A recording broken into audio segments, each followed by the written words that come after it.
It's 7 o'clock, and I call the City Council meeting to order for Monday, April 21st, 2014. Please join me in the Pledge of Allegiance. I pledge allegiance to the flag of the United States of America and to the republic for which it stands, one nation, under God, indivisible, with liberty and justice for all. I have Councilmember Vanderlinde to my left, Councilmember Donahue, and Councilmember Christians, Terry Harstead, our clerk, Mike Funk, our city administrator, Sarah Sansella from Kennedy and Graven, our attorney, Brian Grimm, our finance director, Chief Balls, our police officer, and Mike Brony, our city assistant city administrator, and then we have Mary Teachin also from Kennedy and Graven to talk about data practices tonight. Oh, I missed David, and David Abel, our community service director. And Mark Erickson is not here tonight. Okay, so let's move on to the approval of the agenda, and I'm going to propose two additions. We'll do the SRO discussion under 6H, and the statement from the council under 6I. Is everybody okay with that?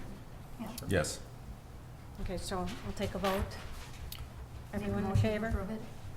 I second it. Everyone in favor? Aye. Okay, so 4-0.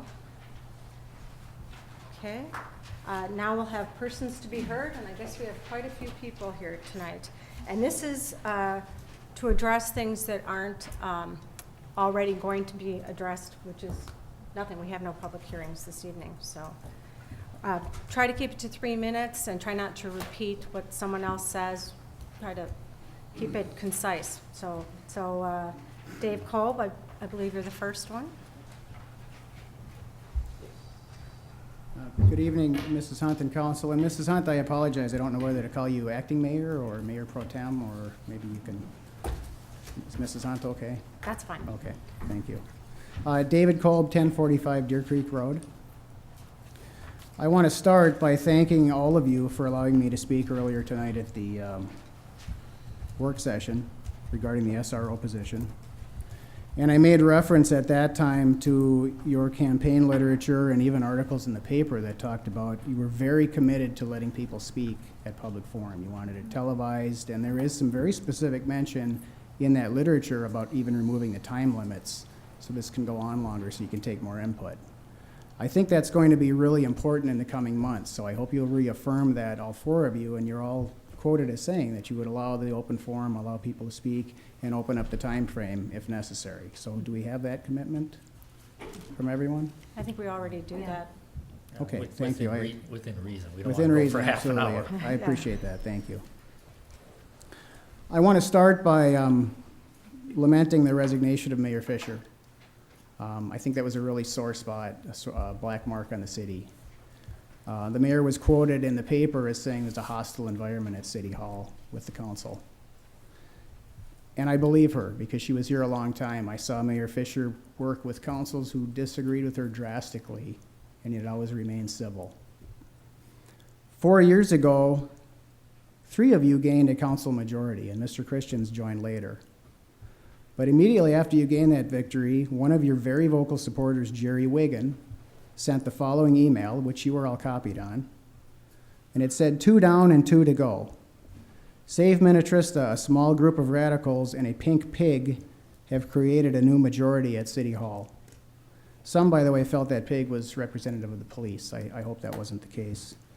While the winners are sipping champagne and enjoying the victory, the losers should be out picking up their campaign signs, which are a real eyesore throughout the community. If you need help, call Russ the sign man. Russ the sign man, I believe, is a derogatory description of Mayor Fischer's husband, Russ. Do you agree?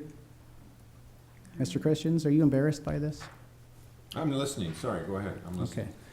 Mr. Christians, when I met Jerry Wiggin, he described himself to me as your neighbor and best friend. And he has been very vocal in support of all 4 of you politically.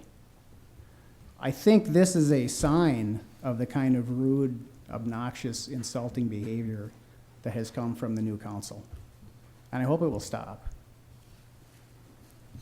There's a resident of the city who I didn't know at the time who replied to that and said, "I'm just an average citizen living in Minnetrista with no political ties.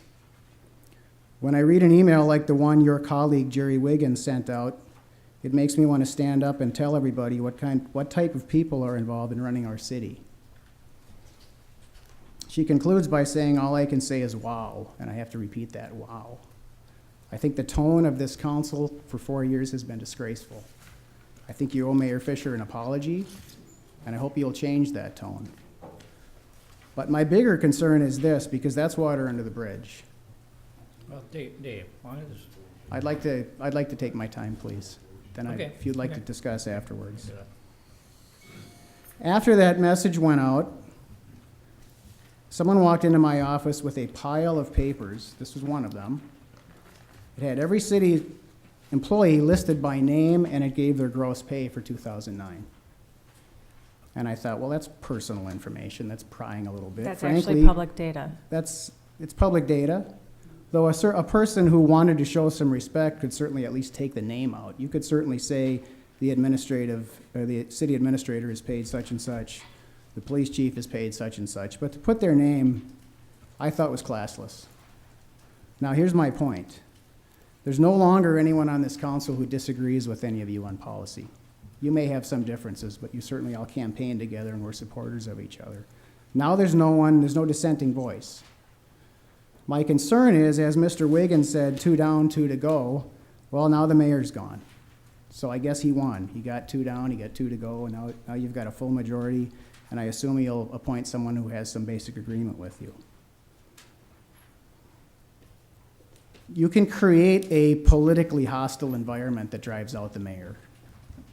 And you can claim she says this and we say that and we just disagree. You can say that, but Mayor Fischer had 14, 15 years history of working with people who disagreed with her.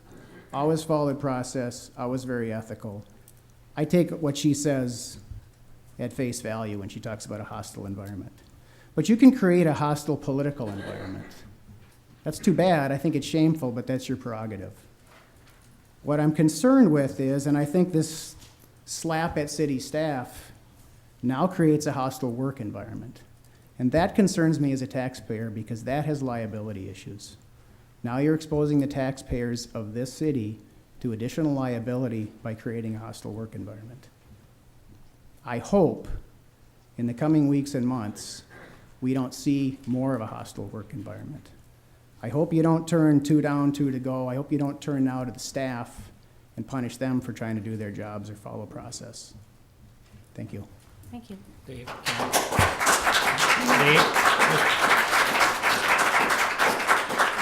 Mr. Cole, can I ask a question as you're, in regards to the email from Mr. Wiggin, what would you suggest? It wasn't my feelings, it wasn't my email. I mean, I take emails from a lot of residents. How can you say that that's my feelings? Mr. Vanderlinde, last summer of 2012, Mr. Wiggin wrote a letter to the editor to the Laker in which he endorsed you. I think at the very least, if someone sent that email, something that offensive and obnoxious, I would do everything in my power to distance myself from that person. I would publicly rebuke them. I would call for this kind of nonsense to stop. I would say it publicly. I'd tell him to stay away from me. I wouldn't exchange emails with him. I certainly wouldn't conduct business with him, city business. I don't believe that we have we? You haven't conducted city business with Mr. Wiggin? No? Any of you? No, Is that coming? no. Okay, have you publicly rebuked him? I wouldn't do that to any resident, because every resident in this room has their right to have their opinion. He certainly has his right to his opinion, but it's up to you as to whether you want to allow him to endorse you. You could certainly say, I distance myself from this. You could condemn this statement. There's a lot you could do to improve the atmosphere. But as I said, I think that's water under the bridge. Well, I think you ought to turn your sights now to the next election, treating people fairly, no more anonymous attack flyers accusing people of not paying taxes. We'll talk about that later. But more importantly for me right now, as having been a former member of this city staff, if you turn the sights now on the city staff, this is going to get worse. I think you need to improve this environment. Thank you. Okay, Russ Fischer. Russ Fischer is next.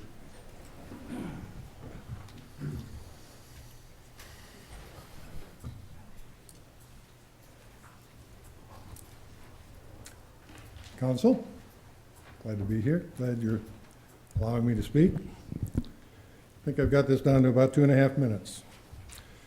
I'm going to quickly make some comments on the controversy surrounding the planning for the water treatment plant. The discussion is centered on whether to do gravity filtration or reverse osmosis, with RO cost being 2x the gravity filtration approach.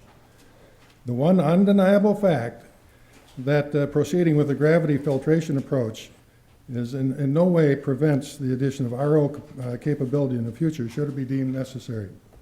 That's a fact. The controversy has produced some serious conflicts of interest between the Minnetrista Council, Bolton & Menck, and Wigan Water Technologies. In an email dated 3/5/2014, Jeff Wigan of Wigan Water Technologies verifies that it was he who introduced certain members of the council, you folks, to Bolton & Menck in an attempt to displace WSB on the water treatment plant project. Clearly, Bolton & Menck would, in turn, feel an obligation to propose the RO solution and further to award the RO equipment contract to Wigan Water Technologies. There are literally hundreds of emails between council members and B&M and Jeff Wigan of Wigan Water Technologies, all secret and out of the openness of this chamber, with none of them copying the mayor, I might add. The only way to remedy the conflict of interest, or any conflict of interest, or even the appearance of a conflict of interest, is for the council to immediately stop all work with Bolton & Menck and bar Bolton & Menck and Wigan Water Technologies from future business with the city of Minnetrista. In an email dated 2/15/2014, Jeff Wigan seems to confirm that he knows his involvement is a conflict. He writes about a council meeting, "I definitely won't be in attendance. That probably wouldn't be a good idea. However, I would be happy to get together any time in advance of the meeting." What happened to all the transparency you guys promised? Is that down the sewer? Apparently the Laker article so enraged Councilor Bob Christians that he shared an off-color comment with Jeff Wiggins that Jeff felt compelled to repeat in an email sent to Ann Hunt on 3/1/2014. Wiggins writes, "I read the Laker and am stunned. It's so obvious that Mark Erickson continues his influence of Teresa Malloy. Having some professor at the U who knows absolutely nothing about water chemistry or treatment technologies is laughable. Bob C. called me yesterday and was really pissed about it. He said, WSB has fucked with the wrong bull. Due to your continuing misconduct, I call for the resignation of all members of the city council immediately." And Bob, I didn't know you were there. I'm sorry, I didn't get that. Yeah, I'm sorry. Where was that from? I can get your copy to you. I didn't see that. I'm sorry, I didn't see that. Mr. Fischer, are you accusing this council of something illegal? No, improper. But it's not illegal. Your wife would know all Your about it. wife would know well, yeah. Real well. I got you there. No libel. Well, obviously, there is transparency because you have access to all of our emails and phone records. So how much more transparent could we be? And I have to give you credit because you're the one that, we're probably going to have to get the rest of them by subpoena. But you actually did turn over your email. And now we're going to take a look at the phone records too. And a few others. We'll keep doing it. Excuse me, I turned over my emails. My name's been mentioned a few times here. Can I respond? I'm not on your list. Yes, you may respond. Thank you.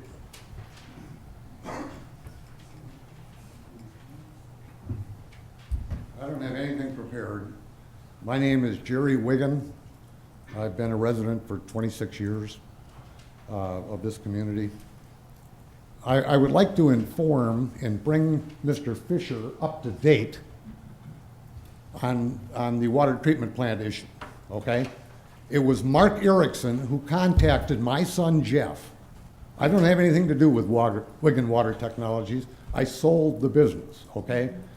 My son Jeff prepared the presentation that WSB gave to you folks on the reverse osmosis plant because by their own admission, they have never done one before, okay? So he met with them, they came to his office, they met with him, and he prepared all of the information, the design, the engineering, which they then presented to you on the water treatment plant. So it wasn't us contacting Mark Erickson or WSB, okay? And I also find it very interesting that at that meeting, when Brett Weiss, the president of WSB, came to my son's office with Mark Erickson and a couple other people from WSB to meet with the engineers at my son's office, he starts off by expressing his unhappiness about the name Bolton and Mink being brought into the equation.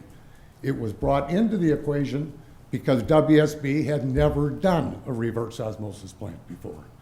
And I think they felt obligated to provide you with something because the council asked they would like to have an option on WSB.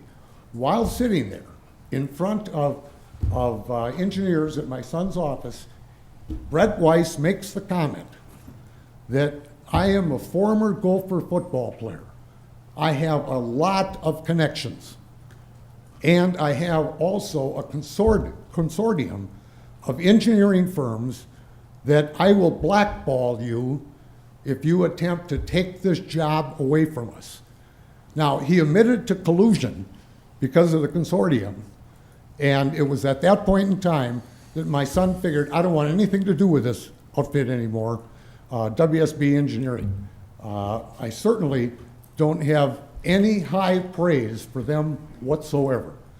But again, it was Mark Erickson that contacted my son Jeff and asked to have a meeting, and then went so far at a February meeting with you folks when WSB or Bolton and Mink was there. Tom Notch, who's here, asked them, who do you use for your reverse osmosis system? And Mark Erickson said, Wigan Company. And my son Jeff has never done any business with WSB. What they were doing is trying to impress upon you that they have done a reverse osmosis system before. So there's Mark Erickson saying, Wigan Company is the company that we work with. So that's all I got to say. I just had to clarify a few things. Thank you. Could I would like to set the record straight. Mr. Fischer accused me of not turning over my emails, and that is absolutely 100% untrue. What? I'm sorry, what? That is untrue. About what? Turning my emails over. I turned everything I have over, and you accuse me of not turning them over? I don't think you turned them all You can come to my house. I invited you how many meetings ago? You can come and look at my computer. over. No, I would I think your word for that. I would rather have you do that than waste our staff's time. Well, now, let's talk about that. Now, I've also asked for Would you a please data come request. up to the podium so we can hear you? And I've asked for a data request on a lot of the data requests for the past year. And I think that we're gonna find, that mine are that much and some other people's gonna be much more. So I just wanna see what's going on. I mean, there's some funny things going on in the city. So what was that? There we go. I missed that. I'm through. But I missed that. What was you? I'm through. Oh, well, I'm not really sure what you said. I wish I knew. It is the truth. No, it's not the truth. I You look at, have a different truth than me. I take offense to somebody standing here calling me a liar.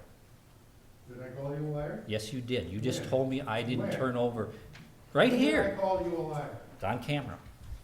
You, Did I use that name? Did I you use that stated word? that I did not turn over all my emails, and I said I did, right? Correct? I'm done. Well, fine, you know. Okay, let's move on to Bill Latour. Oh, sorry, that was for the 5:30 meeting. Didn't Okay. mean to do it for this. How about Tina Perkel? Is Tina Perkel still here? She was earlier. Okay. Stacy Ho?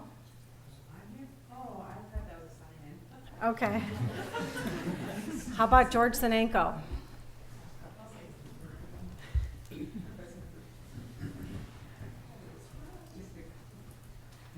Good evening. Glad I'm not on that side anymore, so good evening, Madam Mayor, Council.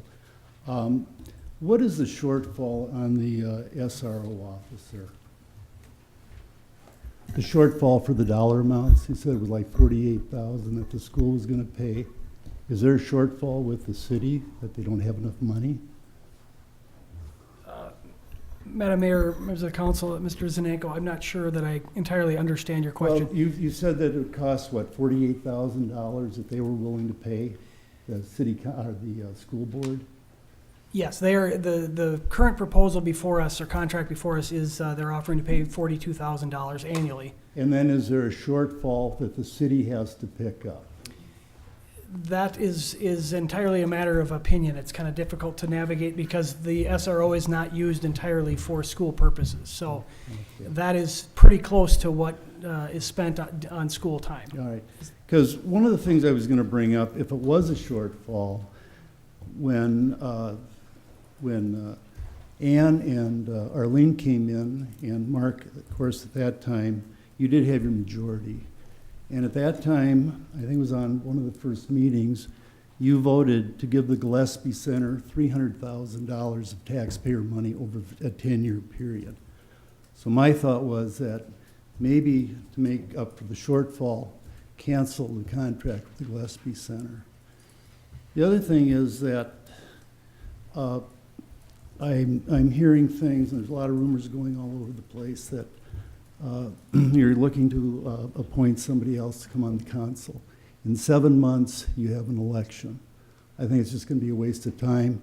You've got your majority. You can pretty much do what you want. And then finally, there's also rumors going around that you may be getting rid of some staff. I hope that isn't true. The 12 years that I was here, I think we've got some of the finest staff right here and here that any council could ever have. They're hardworking, they get the work done. You ask them a question, they have an answer.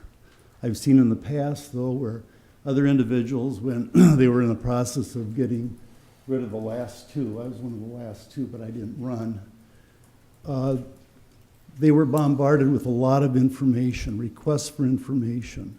So they had a hard time doing their job. And I don't want to see that happen again. I want to see these people stay, because they're damn good people. Thank you for your time. Thank you.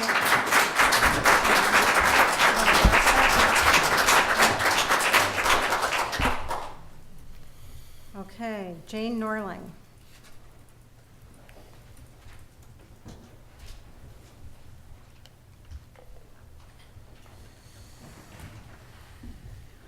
I'm Jane Norling. I live at 5450 Ridgewood Cove.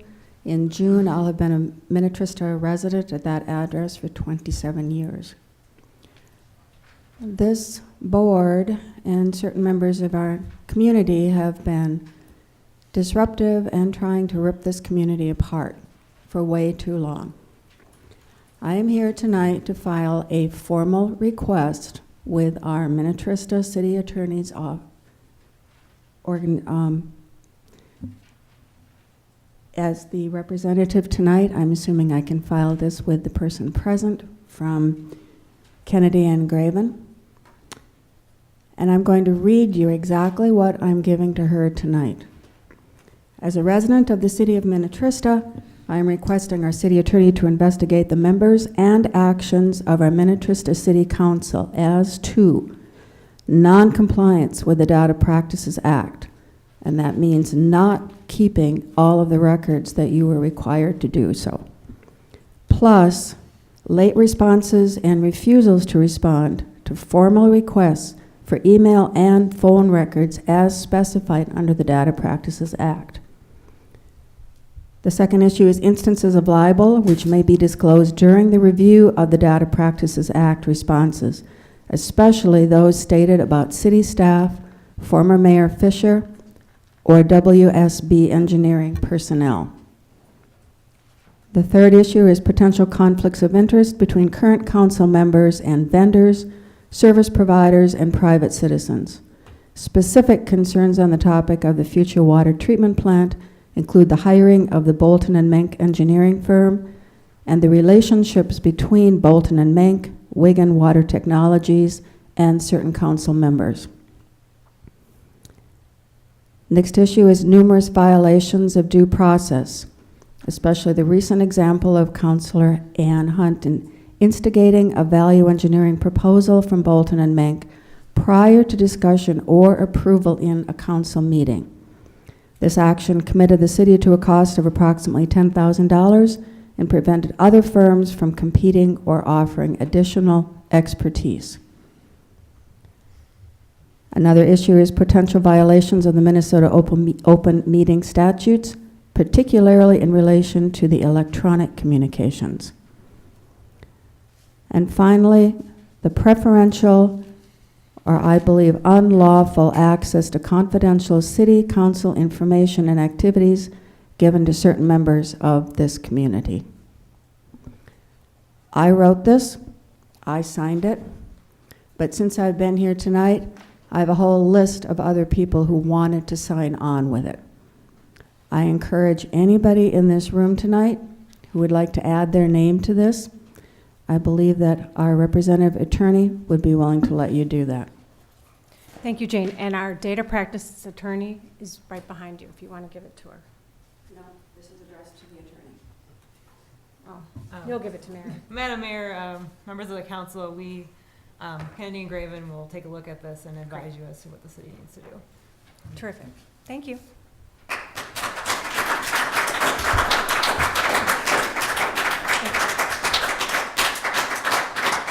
Tom Notch.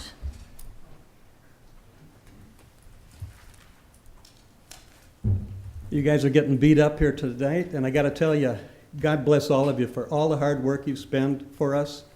And God bless you, Ann, for taking the initiative to talk to Bolton and Menk and get some proposals from them. I'm a civil engineer. I've been living 1250 Morningview Drive, lived here for 29 years, long-term time resident. I've had my own engineering firm for 31 years. I've worked actually both with WSB. I've worked years back with Bolton and Menk too. I'm very familiar with both companies.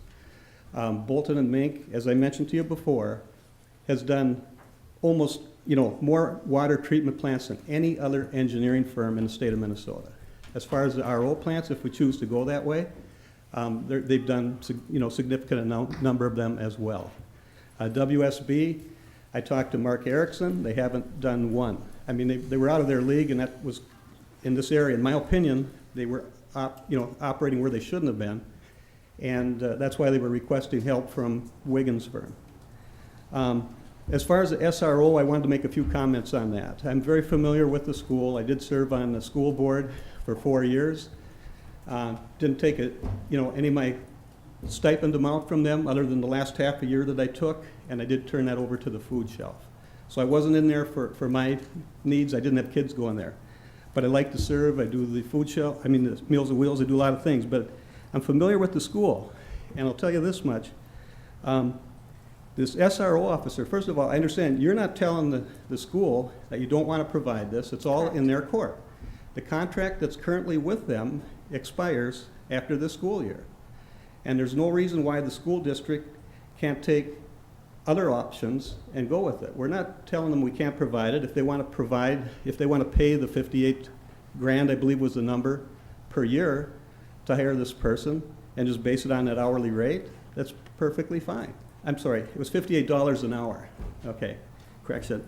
But at any rate, if you start looking around at the other communities, now Minnetrista is served by 4 school districts, not just Westonka, We've got students, and you all know this, but I'm saying this for the benefit of others that are here, okay? We've got students here that go to Westonka Schools. We've got students here that go to Watertown Mayor. Students here that go to the Delano School District, okay? So it's not all just Westonka. And right now, if you start looking at these other school districts, the Westonka School District has 3,700 students in it, and they've got one SRO officer. And incidentally, they pay for the entire cost of that SRO officer, according to what research I did.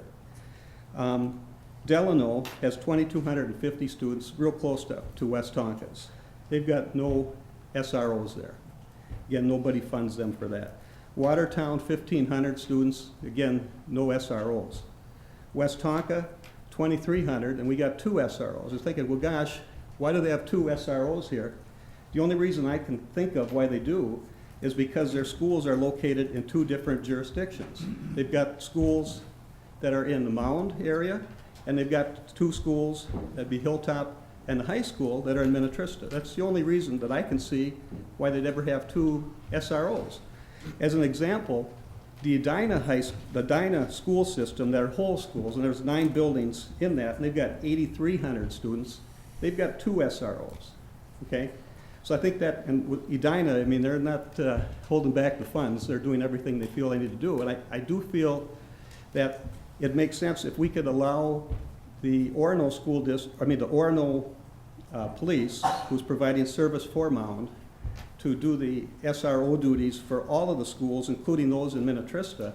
I think you'd be doing the taxpayers a service, and probably the school a service too, because there'd be more continuity. And it's just my 2 cents worth.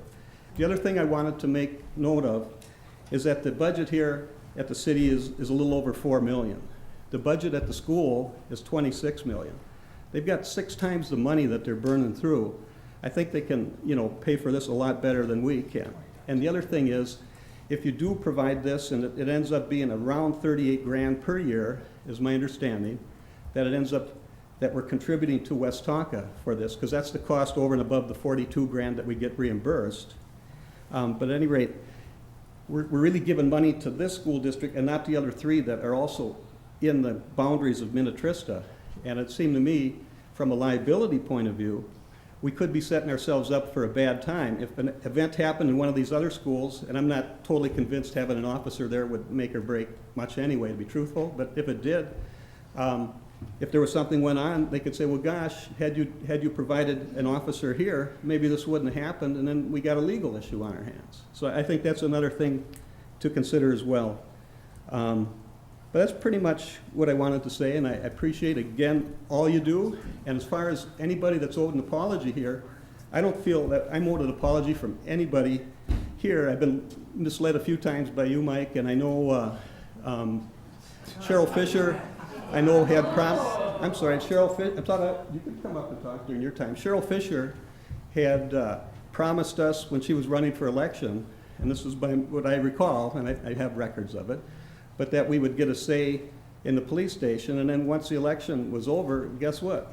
We didn't get to vote.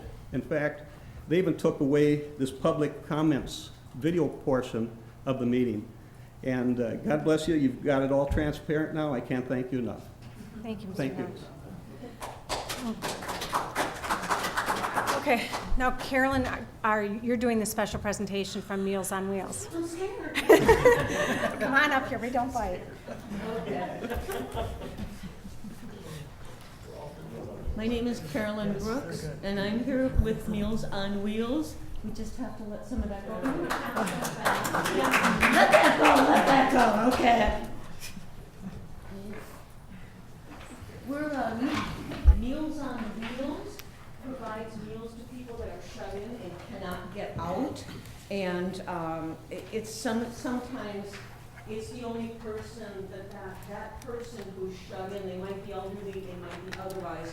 They might be the only person that the Meals on Wheels might be the only contact they have. And it's also a good health watch. What we're doing is we started last year with a fundraiser. Thank you. Because the meals, and I'm sorry, Reno, meals do cost money. The meals cost almost $6. Meals on Wheels is a non-profit organization, so we don't take in any profit. It's all run by volunteers. And this year, what we've done for a fundraiser is we have pulled together a bike ride. And it's on May 17th. It's a short, fun bike ride. It's not a race anywhere. The registration fee is $6. It starts at the Mound Transit Station, and it runs out to St. Bonnie just by the bistro. Then they turn around, they go back to Mound, and then at the end we have drawings and raffles and free giveaways and gift cards and things like that. Well, they can stop by Trista Days from 11 to 2. Yes, and it's a good time for it to get out there and get going. And I know the Minnetrista Days we tried to move this a little earlier to give everyone a chance to attend both. Meals on Wheels does service 10 local cities, and Minnetrista is one of them. Mound, St. Bonnie, Maple Plains, some other local cities. And so if you want to get out and get a bike ride going early morning, it's $6 to register. It is one of the only fundraisers that Meals on Wheels does. We call it Wheels for Meals, kind of a catchy title there. And so I'm going to let you guys get on about your business here. Did you have any questions at all? No? I hope to see you all out there biking. Okay. Thank you, Carolyn. Thank you. Thank you.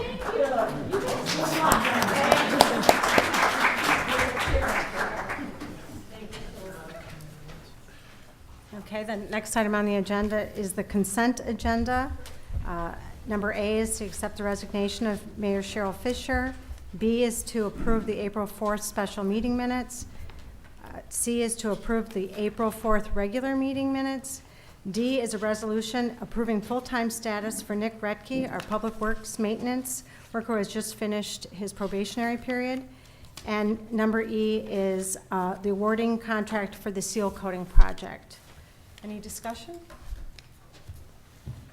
Motion to approve consent agenda as written. I second it. All in favor? Aye. Aye. Any nay? No? That's a 4-0. Okay, we have no public hearings tonight. So number 6A is under business items is the discussion regarding a mayoral appointment through December 31st, 2014. Mayor and Council, with us this evening from Kennedy Graven is Sarah Sensala, and this item will be covered by Ms. Sensala. Madam Mayor, members of the council, as you know, Mayor Cheryl Fischer resigned on April 10th, and that created a vacancy in the office of mayor. Since there are more than 2 years remaining in her term, pursuant to the statutes, you must hold a special election to fill the remaining portion of that term. The city is required by statute to hold the special election at the same time as the general election, unless you have adopted an ordinance that specifies under what circumstances you will hold a special election to fill a vacancy. The city has not adopted such an ordinance, although you do have the option to do so. But if you don't, then the city will have the special election at the same time as the general election. The council is also required to fill the vacancy by appointment until the special election is held, so that person will serve from the time you appoint them until the next person who is elected qualifies in January of 2015. You can use your discretion in the appointment process. You can simply appoint someone, or you can invoke a more extensive process, similar to maybe what you use with the planning commission member where you interviewed him and solicited applications. And then that person will serve until the newly elected person takes office in January of 2015. Even though this person is going to serve a relatively short period of time, the council should move forward with an appointment and fill that vacancy and within a reasonable amount of time. And if you would like to appoint one of your current council members to serve as a mayor, you may do so. In that event, that person will assume the mayor's seat, and then the council will need to appoint someone to fill the seat vacated by the council member that takes over the mayor's seat. And then a special election will need to be held in the event that the person who was appointed to the mayor's seat had more than 2 years remaining in his or her term. And then the council member who's appointed to the mayor's seat should be aware that he or she will only serve as mayor until the end of this year. So with that, it's up to you to have a discussion on what you'd like to do to move forward. What do you guys think? Well, I think initially when this was discussed prior, when Mayor Fischer was here, you had taken the role of the acting mayor, and I feel that you should continue on as acting mayor and become the mayor through the balance of the term. through December 31st, 2014. Gonna make a motion? I will make a motion to, for Ann Hunt to become mayor for the balance of the term, ending December 31st, 2014. I second that. All those in favor? Aye. I'm going to abstain. So, And then, Council, Madam Mayor, you will now need to appoint someone to fill the vacant seat left by Ann, which I would believe her term expires at the end of the year as well. right. You don't have to do so at this meeting, or, you know, it's up to you on when you want to fill that vacancy. But the vacancy is now for Ann's council seat.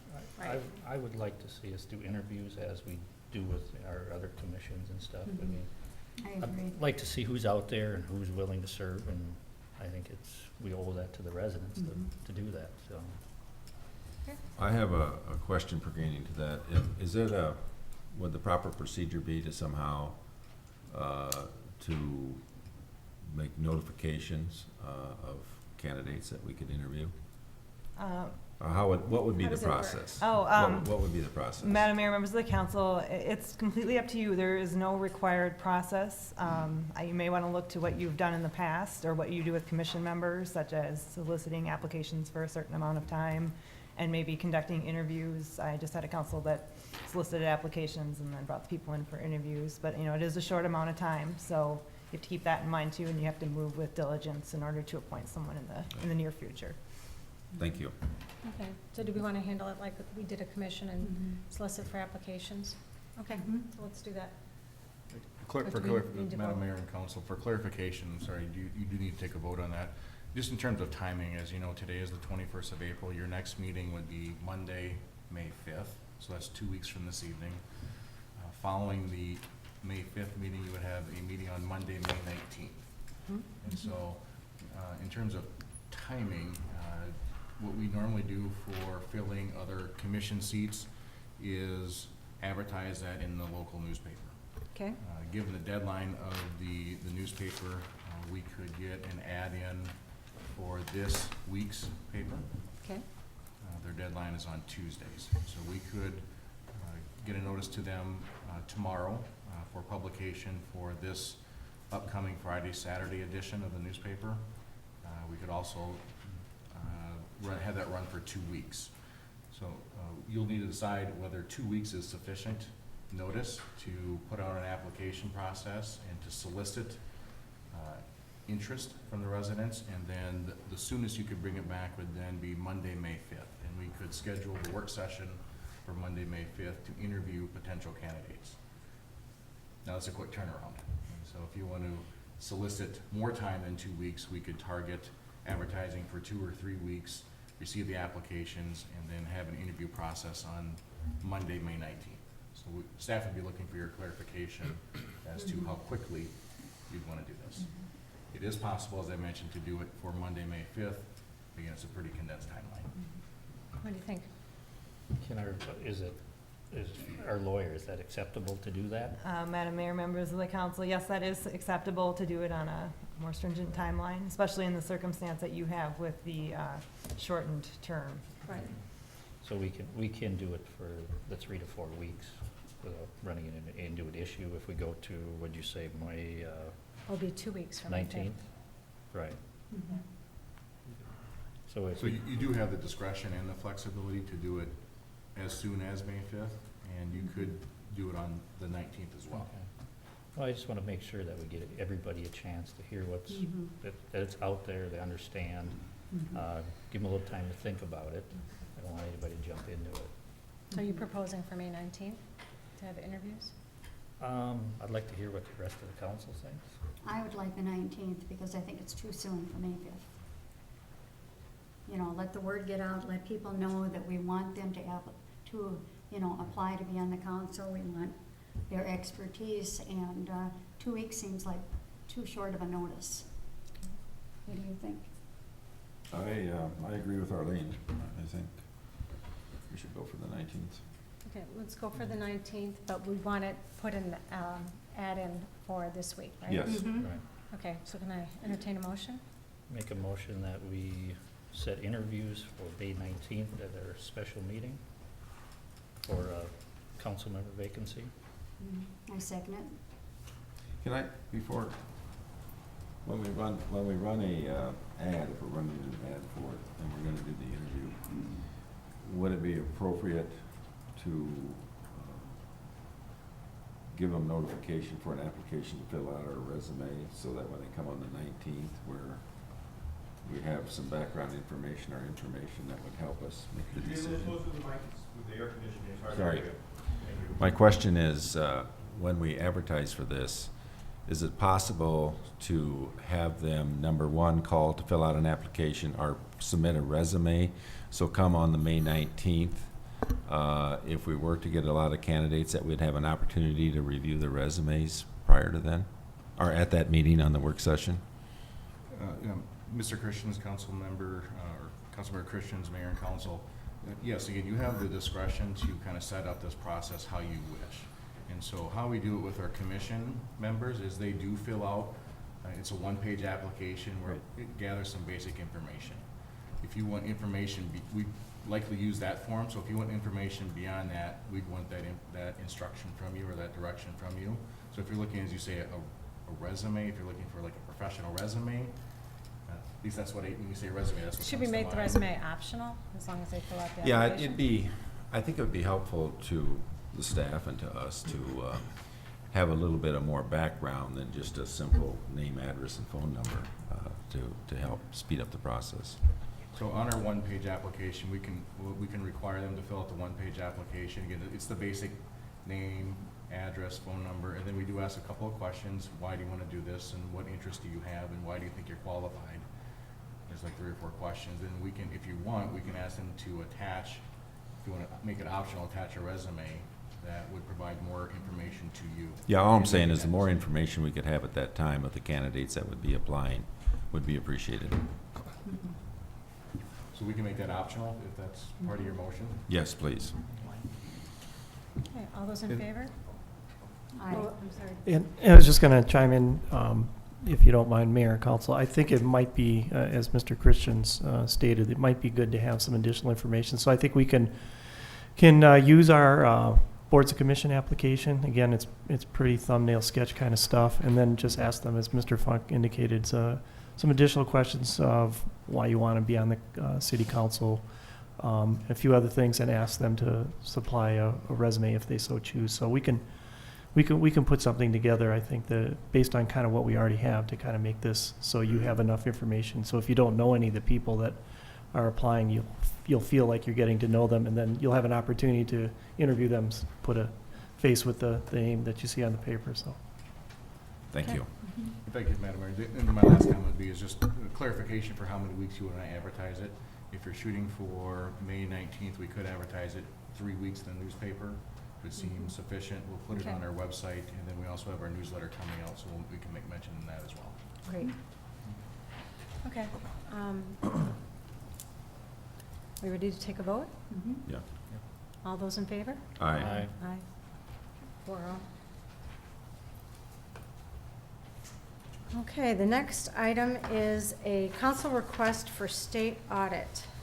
And, come on up, hold this up. It was in your packets today.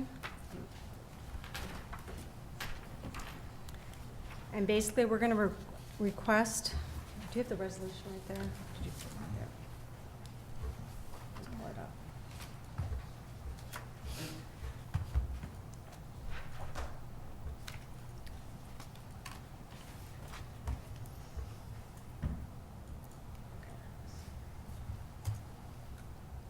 Okay, let's go to, so that we're all on the right page. Okay, here we go. This is a resolution of the City Council of the City of Minnetrista requesting the State Auditor of the State of Minnesota to conduct an audit. And I want to be clear that this is not an audit of our financial staff and their accounting practices. I have the utmost confidence in our city financial staff and their accounting practices. This audit was prompted by several instances of questionable billing on city projects and a concern from a citizen regarding hiring practices.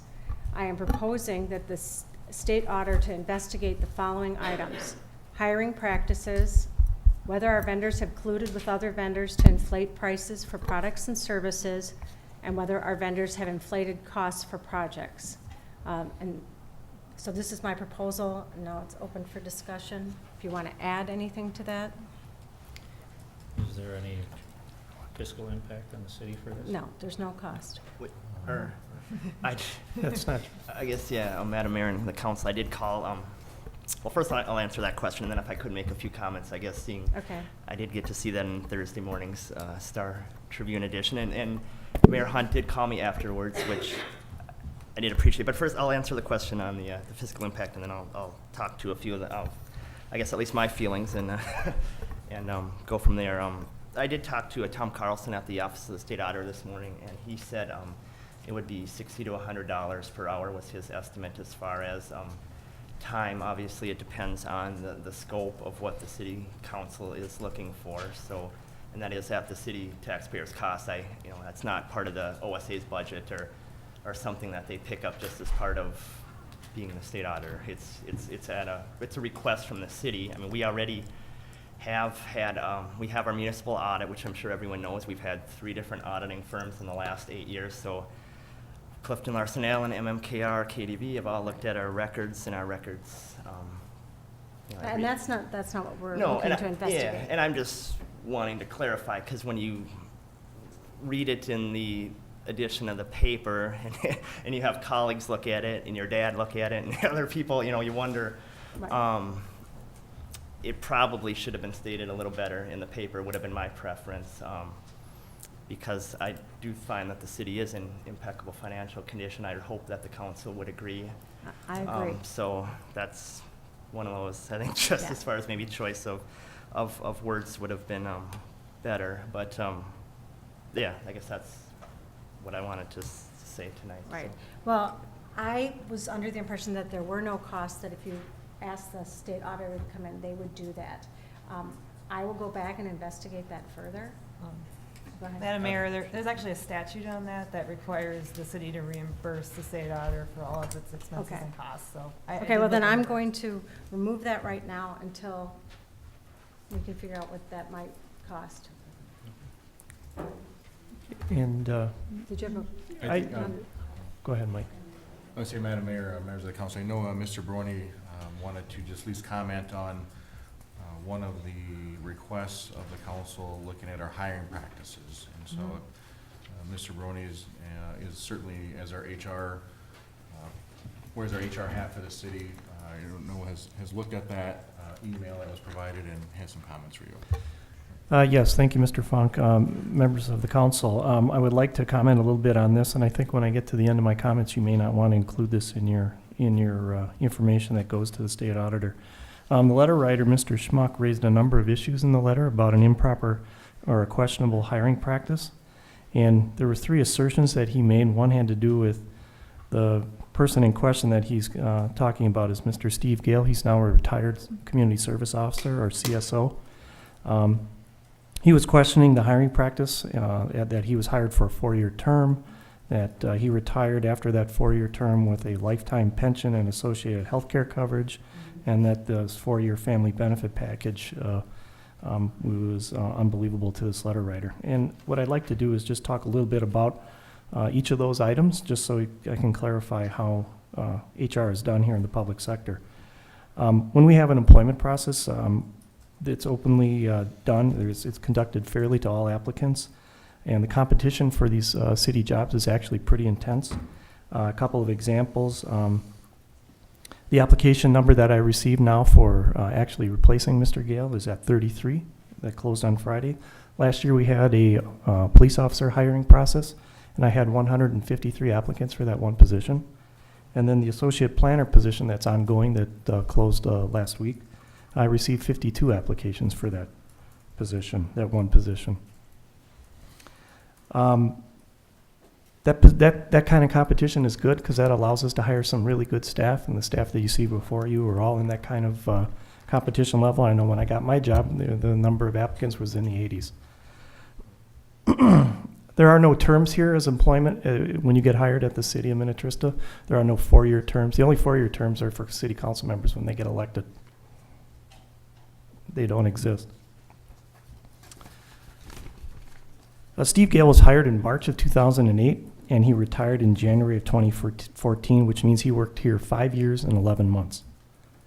Under PERA, which is the Public Employees Retirement Association, and that governs retirement benefits for all 850-plus cities in the state of Minnesota, they offer 2 plans for city staff, in general, city staff, and that would apply for us here at Minnetrista. There's a coordinated plan, and then there's a police fire plan. Police fire plan is open to any licensed police officer. Mr. Gale was not a licensed police officer. He was a CSO, so he would fall under the coordinated plan like everybody else here in this room that's part of our staff except for Mr. Falls. In the coordinated plan, you contribute as the employee 6.25% of your gross salary towards your para-retirement benefits, and the city matches that and then some at 7.25% of your gross salary. Again, that's set up by state statute. It takes 36 months to be tenured or vested into the para plan.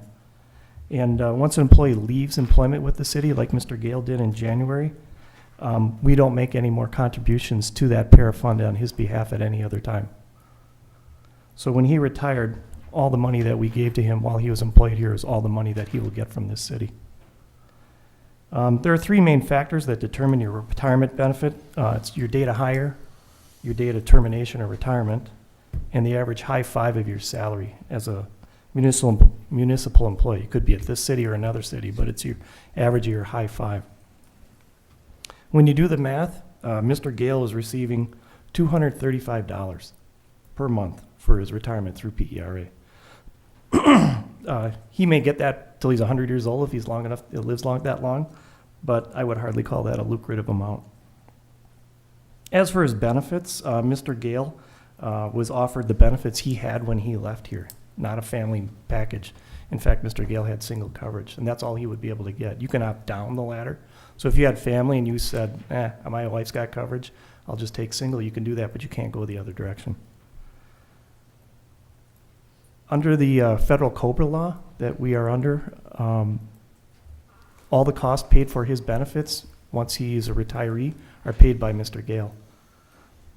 And he doesn't even get to pay just 100%, he pays 102% because we're allowed under the COBRA law to charge a 2% administration fee to manage those COBRA benefits for whoever's on our COBRA plan.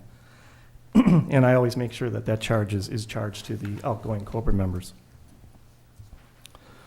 So receiving $235 a month from para, receiving and having to pay 102% of your benefits doesn't seem like a real lucrative package to me. So if the council, if you still wish to include this in your request of the state auditor, so you're obviously you can do whatever you like, but I don't really see why you would. There's nothing lucrative here. Okay, thank you, Mr. Brony. So this was brought up by a resident. He obviously doesn't understand. I would have appreciated a phone call either from that resident or even one of the council members if you really had a concern about this. I would have been able to explain this to you. An employee that's here less than 6 years isn't going to make a lot of money on retirement. I hope he's a retired dentist from the state of California. I know when he moved here, he was looking for something to do, and we hired him. He was here he was here when I got here as in my position. But I think he was just really trying to give back to the community, and he was a tremendous employee. The years of experience he had, life experience, you can't buy. I mean, a lot of people that are in this applicant pool for the CSO position, there's a lot of young kids trying to be cops. They're looking at this job as their first, and they didn't come or won't come with the life experience and that Mr. Gale brought to the position. So he's sorely missed here. I appreciate the information, and you're right. Mr. Gale was amazing. I mean, all I ever heard was great things about him. So he'll be missed. You know, hopefully we can find somebody even close to the way he did his job. So. I don't think that resident had a reflection on Mr. Gale. It was the hiring practice that got him the job that he had a concern about. Yeah, but that didn't really come up it was about his benefit package rolling out the door, about his lucrative. No, but if you went earlier in the email, Well, I didn't see that. All I saw was the one from Mr. Schmuck to you that talked about. Right, Right. so. For the record, that is his real name. I'm just reading it. Didn't make it up. Okay, so. No derogatory comments. Okay, so I think we should table that until we get a more accurate depiction of what it's gonna cost the city to go forward with something like that. And thank you, Mr. Barone, I don't think we'll be sending the hiring practice on. Appreciate that, Mayor. That's why we come to council members to discuss these items. That'd be Okay, item C is the Woodland Cove Phase 1, discussing the berm. You wanna, are you going to do that, Mike? I'll attempt to, yes. Okay. All right, Mayor and Council, again, I think we do have some folks with us here this evening from the Carlson Real Estate Group, maybe others. I think you see in the audience that will be introduced, also from Madam A. This is a two-part discussion item. One's about the berm. The second is about extending the working hours and waiver of the weight restrictions on Kings Point Road. I also see Mr. Gregg is here as well. I think really the first item is to talk about the berm. As we all know, as part of the first phase of the Woodland Cove project, there's been this ongoing concern over the construction of the berm and the tree planting. And I think it's good that we have, at least from my perspective, we have everyone here in the room to talk about how this can be resolved. There's been numerous meetings, phone calls, meetings on site to work through the resolution. I think Mayor and Council, you have a commitment from staff to resolve this, and again, we've had many hours into trying to work with Mr. Gregg and with the development team, and even yourselves meeting on site as to how do we get to resolution. So we had this on the agenda. I really, at this point, we turn it back over to you, Mayor and Council, if you have questions or comments of the developer, and maybe if the developer would like to speak on their efforts on the berm.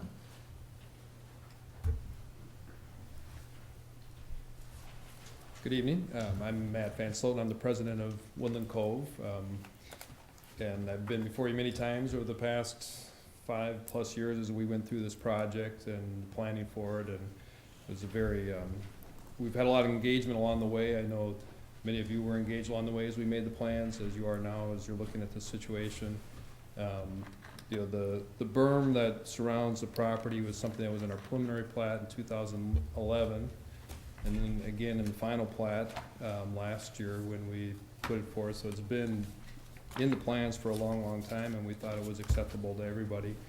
And then when it got to building in the field, they recognized some conditions that could be improved upon by minor changes, which were done.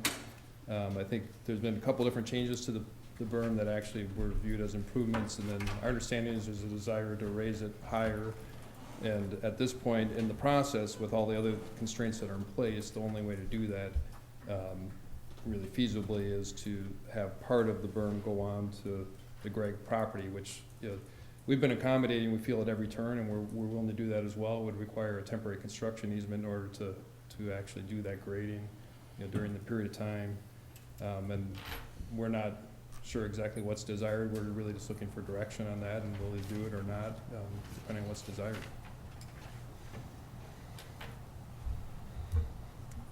I think we need to hear from Mr. Gregg. Okay. Mr. Gregg, would you like to come to the podium?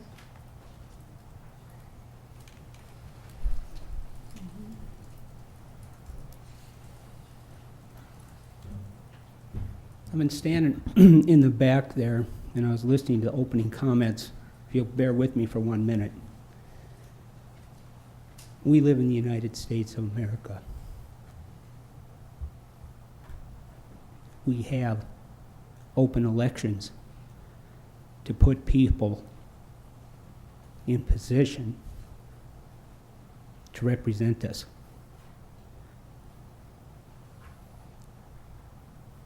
When there's change, it comes about from the community because they didn't like the way things were being handled before. I think some people here tonight embarrass themselves in public with comments that were made because they aren't getting their way.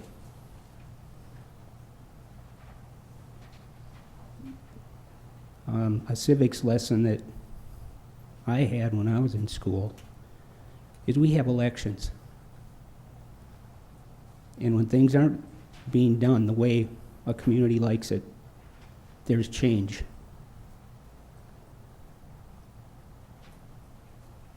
The four of you were change. And the people that don't like it, on the next election, there can be change again. But because you don't get your way, there's no reason to disgrace a council or an office.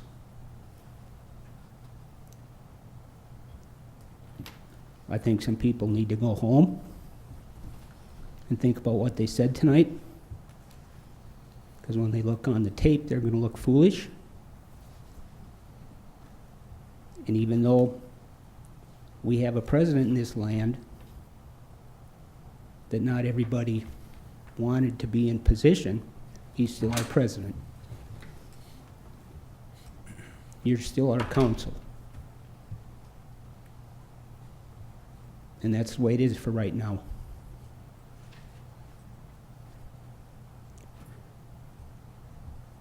I guess I never thought I would come here to City Hall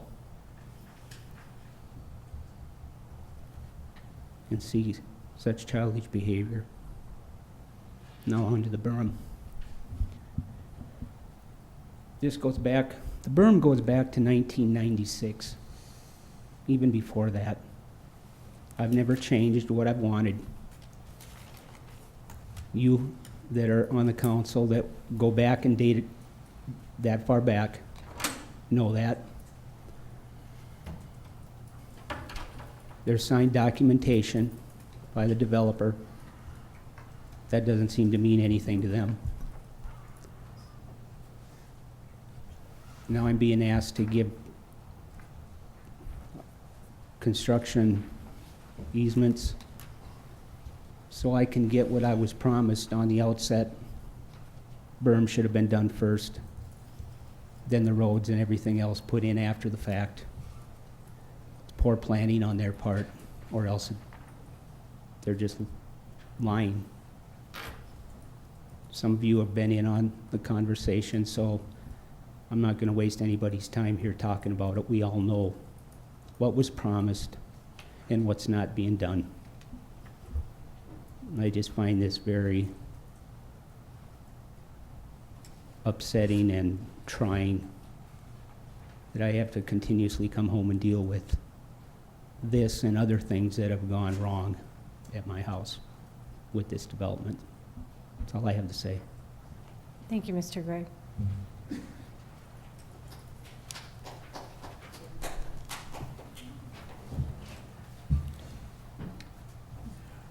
I guess, Well, I was at the meeting where this berm was promised, and it was a 6-foot berm with 14-foot Norway spruce. This spring, Mattamy and Landicon seemed very confused about what kind of tree and what size berm. I was standing there, and so was Mark, when he was promised a 6-foot berm with 14-foot trees. Originally, he wanted a 15-foot berm, and you talked him down to the 6-foot. I don't think that it should be an inconvenience to Mr. Gregg to have this accomplished. I think you could do a retaining wall on the side that goes to the development, and then you would not need an easement. I'm concerned about an easement on his property because of liability for the city. So that's what I have to say, but I was there when you promised that gentleman 6-foot berm, 14-foot Norway spruce. would Paul, would you please come up? I don't know if you remember the meeting. I remember it distinctly because it was the only meeting that I was at. I do remember it. I have really good, actually, notes from it, too. Right, we sat right here. Yeah. And I walked away from that meeting, and I was very pleased that it went from, like Mayor Hunt said, it went from 15 to 6. So I walked away from the meeting thinking Gary got his 6-foot berm. And unfortunately now I've seen the layout of it and the elevations, and it's not 6 foot anymore. So I'm at a loss. I don't know where that went. I mean, we sat here, we had an agreement. We didn't have anything signed, but I think it was a gentleman's agreement that he would get a 6-foot berm with the 14-foot trees on it. I don't disagree with you that there was a resolution that meeting. And just like tonight, you've heard a lot of comments from a lot of people, and there's maybe not everything, nobody means to say something and make it untrue. I mean, we remember things differently, but let me go back. I mean, I went back in my notes quite a bit about this. So at the public hearing, when the Greggs testified, they wanted a 10-foot berm with 10-foot trees. We, at that hearing, said we would meet with the Greggs and try to work out a solution. That was when we all met, and I think Arlene actually started in the meeting. I can't remember, it was a tag team. Both of you were at the meeting, and one, we kind of split. At the end of that meeting, we looked at a 5-foot berm with 15-foot trees to get to a total of 20. You know, and that's what I wrote down. That's what I put in our presentation that night, and I showed, you know, when we went through what we actually came up with the resolution, we put it up on the screen. Peter paused. He went through it. He talked about the 5-foot berm and the 15-foot trees. The Greggs were at that public hearing. They spoke later at the public hearing. They never talked about a 6-foot or like that there was a issue with the berm. We really, I'm just saying, we came in good faith. Just like you don't want somebody to look at you and say you're not operating in good faith. We came in good faith with a 5-foot berm and a 15-foot tree, and that's what we put in the plan, and that's what survived in the plan. Gary actually made us sign it that night when it said right on it, 5-foot berm. The issue that I think got confused later is that on the cross sections, our city engineer or our engineer put 1 inch equals 6 feet for the scale. And I think later on, not at the meeting, because we distinctly said what the berm height was, but I think later on when people were looking at documents, that I think that's what caused the confusion. That's that's what I'm guessing happened. This isn't just me making up stuff. This is me telling you what I believe happened, and I think I have some pretty good evidence along the way of how we proved it, how we showed it, and so we tried to come in good faith. We wanted this to work. We thought we resolved it. This is a very nice berm. When it's done, it'll be a very nice berm with very nice plantings. So how are we going to fix this? That's what it comes down to. Well, I think Paul sounds naturally defensive about it because he's been our lead person on it and doesn't want to be accused of, something being different than what our intention was. But I think it's pretty straightforward. I mean, we had a plan that's come forth on 2 different occasions and has been approved and is now being built in the field. And we only have one solution if that's a desire. We'll make it bigger if that's a desire, but at this point, the dirt has to go to the west on the Gregg property. A retaining wall is not a good solution. And you've got an open field that's got hundreds of feet, and to build a rock wall in the middle of it to create a foot on higher is not a good solution to the plan. And so I think, we either have to build it the way it was planned and approved, or we can make that change. And I really feel those are our only options at this point. And I hope it's understood. I mean, we have really, truly tried to be accommodating every turn. The trees that were promised are the trees that are going in, and we've looked at every option we can to make it as good as it can be. And I think, we feel very fortunate that Mattamy has been very cooperative in this too, because they own this property now. It's no longer Woodland Cove, but they've been, I think, just as accommodating as we would have been, and I think we're fortunate to have ended up with a partner there who has the same approach that we've had. And I would agree with you. I mean, Mattamy has stepped up to the plate. They're willing to go the extra mile, and we do appreciate that. I mean, they wouldn't have to do that, and I understand, and I guess I looked at as part of my fault too. I should have caught this. I really should have. I guess I wasn't paying enough attention. You've got this thing that's a monster development. The one, I know I missed more than just that. I mean, I'm human. Unfortunately, that was a very important part of this, and I missed it. I just assumed that because we had the meeting, we agreed on 6 foot, Mark Erickson was here, Ann was here, that it was a done deal. And apparently it had changed, and obviously it did change. I agree with you. I do think there may have been misunderstandings or miscommunication, but I completely trust Paul's notes from these things. I've been working with him for a long time now. He walked away with the meeting with a clear understanding that it was a 5-foot berm and 15-foot trees, and that's what's in the plan. And other people ended up with different recollections, but it certainly was not intentional. So, I mean, if you say wish we had caught it, I mean, we would have caught it too had we known that's what we were looking for, but we thought we were building it to what was agreed to. Right, but like I say, and maybe I'm dreaming, I don't know, but I was only at one meeting. And that was the meeting that we talked about the 6-foot berm. And, I don't know, I mean, did I just dream this up? I don't know. But unfortunately, it got through, we approved it as a 5-foot berm. I don't know what we can do at this point to accommodate Mr. Gregg. I apologize to him for not catching that. Me too. You know, that it was our fault. I just, like I say, my understanding off that meeting was a 6-foot berm. And Paul, if I'm wrong, I apologize. You know, I don't mean to, you know. Well, I'm a little confused. Why did Mattamy think that we're black spruce? At one point, the company that was providing the plant material was suggesting that as an alternative, and they thought it may have been a better alternative. But Norway are perfectly fine, and that's the plan, is to go ahead with the original plan on that. Okay. That's my opinion. If Mr. Gregg thinks that he's entitled to a 6-foot berm, which is what he understood, I think he should get it. And if we have to amend something, I think that should be done. He said he's gone through a lot of sacrifice over the Woodland Cove thing, and I think he deserves a lot of admiration for what he's put up with. That's my opinion. We certainly, after the extensive process we've gone through for the entire development, the last thing we want is to get to the end of it and have somebody be dissatisfied. I mean, I understand why you would have that view. It's just we're really kind of in a bind at this point when everything we've been doing for literally a couple of years now in terms of the plans have been to this plan. And it's, and I don't think the liability thing, if the construction easement, I don't actually think it's a liability. I think we can protect that. And the construction insurance and whatnot will cover that. It really is just about a bit of dirt going over into that area by, I don't know the exact width, but I think it's around 20 or 30 feet, and it will all be finished very nicely. I think we can get the height, and it doesn't take away from any usefulness of the land or anything like that. It's just at the back end of it, the berm will start a little bit sooner. And we're very willing to do that. I guess, is it acceptable to Mr. Gregg?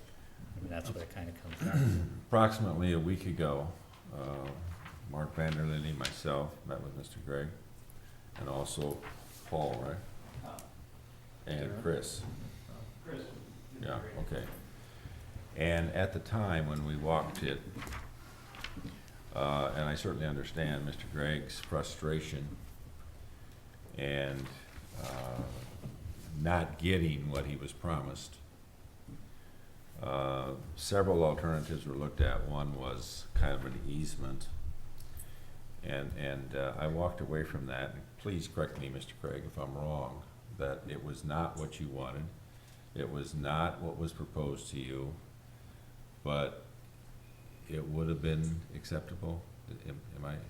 Is that kind of where we ended it or left it on? That's where we ended it, and then Tom said I need to give him a 200-foot by 20-foot easement on my property to feather it out. And if they have all this room, push it on their side. This gentleman here just said he didn't think that a retaining wall in the middle of that big field with all that room would be a good solution.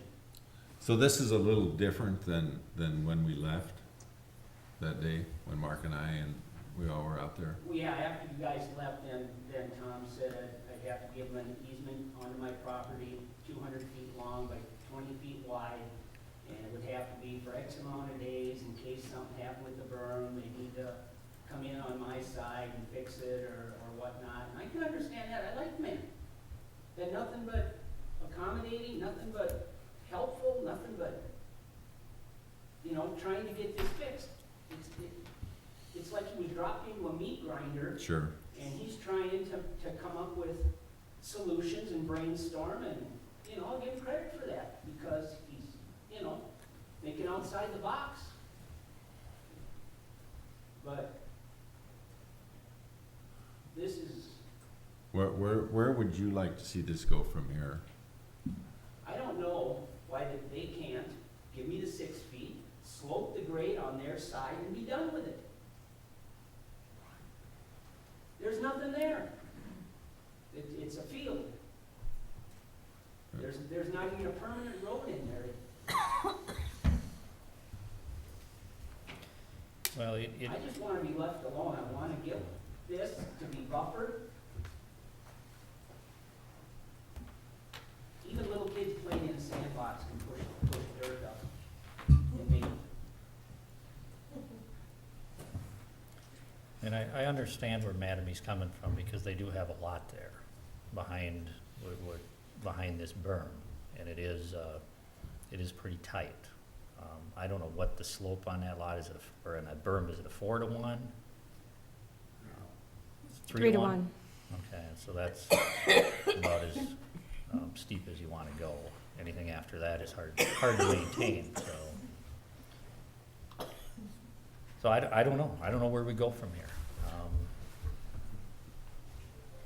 It's, Comment or question? Oh, do I have a comment? I do have a Oh, Mr. Frank. All right, thank you. Madam Mayor and Council, maybe a question for Mr. Gregg. I know this has consumed a lot of time on a lot of people's parts. I think nobody wants this to be done. I think everybody wants this to be completed. I just want to talk about process for a second. So from the staff's perspective, what we can do as a staff is enforce what's been approved. So as been stated already a couple times, what's been approved is the berm that's been constructed today. And so I think from a city perspective, it's difficult to ask the developer to do something different than what has been approved. Now, if there's another plan that's approved, if the berm is raised to another foot, I think in talking with Mr. Abel, our community development director, that we would need to amend the current grading plan. So you'd have to actually amend the current grading plan to change it. Then that would give the city the ability to enforce a change in the plan, and that would require the developer to build it for what could be agreed upon. Now again, that's something that they would need to agree to, as well as the city. The last involvement I had with Mr. Gregg was a few weeks ago, and again, I appreciate his time meeting with us and trying to resolve it. And correct me if I'm wrong, and Ms. Hunt, you were there, and I know Tom was there. When I walked away from that meeting, it was my understanding that everything was okay, and that Mr. Gregg was most concerned about having 20 foot, whether it was a 4-foot berm and 16-foot trees, 5-foot berm, 15-foot trees, 6-foot berm, 14-foot trees. It was my understanding that everything was fine that day. And so I guess I'm confused. That was correct on the north side, but then when they put the berm on the or on the east side, then it wasn't up to the levels that he expected. And one part was 6, and then it drops down quite a bit. So that's where he agreed to the north side, but not to the east side. So what side are we, so maybe we need to back up, and what side are we talking On the about? east side. On the east side. And even on the north side, it's not 5 feet. Right, but It's even less, maybe 4. I can mention a couple other things. So I think, now we have the plan that we had in the package. So the north side, we ended up being a little less, and that saved a lot of trees there. The area we're talking about is the area in yellow here, Correct. which has a lot behind that Mr. Van der Linde referred to. They do have large trees lined up. They're all larger than 15 feet, and they'll vary. Some may be 16, some may be as much as 20. And I guess the thing I'm wondering is whether it'd be possible and whether it would help. If the larger trees were staged along this area where the berm is lower, so that you're getting kind of an even top of canopy for the trees, if that would. Well, see, I'm not worried about 20 feet in the air, I'm worried about standing on grade and not being able to have my berm at 6 feet. I'm not worried about 20 feet in the air. The 20 feet in the air was and Tom was part of that. He was quick thinking on his feet. He said, tell you what, we can't do anything with the side. We know it's low. How about if we go 16 feet? At that point, I thought, okay, now I'm screwed. Okay, fine. We'll go 16 feet on the north side. Tom's fast on his feet. I mean, problem solver, no doubt. Good guy. But that east side, why wasn't the grade plan changed when everybody knew it was supposed to be 6 feet? Why wasn't it changed for that, is what I want to know. Who dropped the ball and pushed it through under what it was talked about and what I was agreed to? Where's the blame? And now, nobody wants to step up. All I'm asking for is what I was at a meeting. That's it. And I'll admit, 20 years ago, I was a little bit more naive than I am now and thought when people tell you something, you know, you can take their word for it. I've learned over the last 20 years, no, that that's not how a lot of people in life really are. I'm not asking for something that was a figment of my imagination. Anybody that knows me, I don't forget.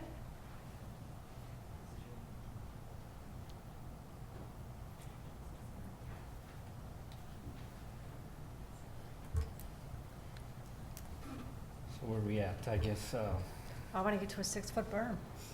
well, the problem is the city can't make the developer do that. We can ask the developer to do that, but that would be my understanding legally, that we cannot make the developer do a 6-foot berm. We can ask him to, and ask him to work with Gary, and I know Tom has been. Tom has been very good. I've been very pleased with what Tom has done. I mean,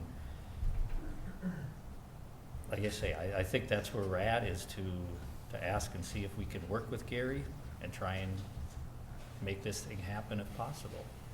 From a legal standpoint, I don't think the city can do it. And like I say, I take the blame for that. Me too. I should have caught it. I knew it was important to Gary. Like I say, I walked away from that meeting that day with the understanding, and I guess maybe that was my fault. I guess I came up with that in my head for some reason. I have no idea why I would have came up with that.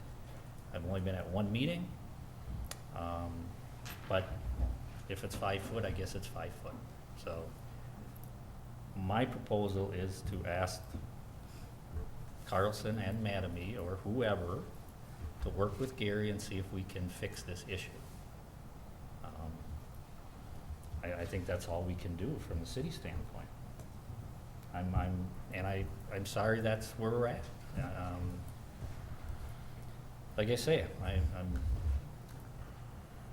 this shouldn't have happened. And I apologize to Gary for this because, you know, I dropped the ball. Well, yes, it is, because I knew this was important to you. And when this thing came up, I should have looked at it and the light should have went off as 5, 6, you know, I should at least ask the question, is why are we looking at a 5-foot burn now when we talked about a 6-foot? So, that's something I can come up with.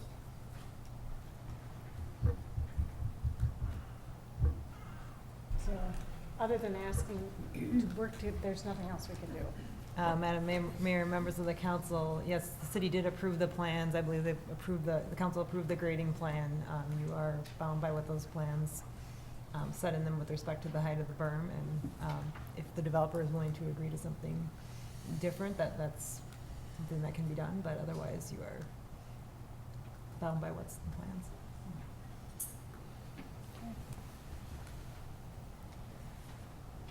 Okay, how about this? Tom and I are gonna go outside and we're gonna finish this. It's gonna take me 5 minutes. Him and I are gonna figure this out between me and him. I don't want anybody else involved. He's the project manager. Him and I are gonna hash this out right now. And what we hash out is way it's gonna stay. Okay? Thank you, Tom. Yep, thanks, Tom.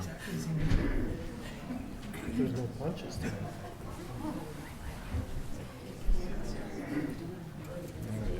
Where are we at? Well, the next item was a request to extend working hours and a waiver of weight restrictions for tree planting. I don't know if Mr. Gregg wants to be present for that discussion. He probably does. Should we, can we put that to the, Yeah. let's move that to the end, after the, yeah, let's move that to, J. Okay. Okay. All in favor? Aye. Aye. Aye. Oh, we have to make a motion. Do we have to make a motion We for have it? to make a I think you can, no. Okay. Okay. So the next item is to appoint our planning commissioner. Okay. I'd entertain a motion. I would make a motion to recommend Robert Pullman as our new planning commission member. I'll second that. All those in favor? Aye. Aye. It's 4-0. Okay, the next item is accepting bids and award contract for the sealing of the test well located on the Woodland Cove property. And I see that Mr. Erickson's not here. Who is going to handle that? What I would recommend, Madam Mayor and Council, is we table this to the next meeting. Okay, I'll entertain a motion to table. Second it. Okay, I guess I'll make the motion to table. Oh, okay, second it, aye. All those in favor? Aye. Aye. So that's a 4-0. Barricade at Glacier Road, there was no information on that in our packet. Who's handling that? Correct, Madam Mayor. I will. Madam Mayor and Council, just real quick, barricade at Glacier Road, for those that live out in Hunter's Crest, hopefully this is a bit of good news. When Hunter's Crest was originally developed, there was a barricade installed on Glacier Road. It's a breakaway barricade. It was designed so that way if emergency vehicles needed to get through, they could. In recent communications that staff has had with the City of St. Bonifacius, the City of St. Bonnie has expressed interest in removing the barricade and making that a through street, and really are looking to the City of Minnetrista to see if we would have any objections to that. Council, do we have any objections to removing the barricade?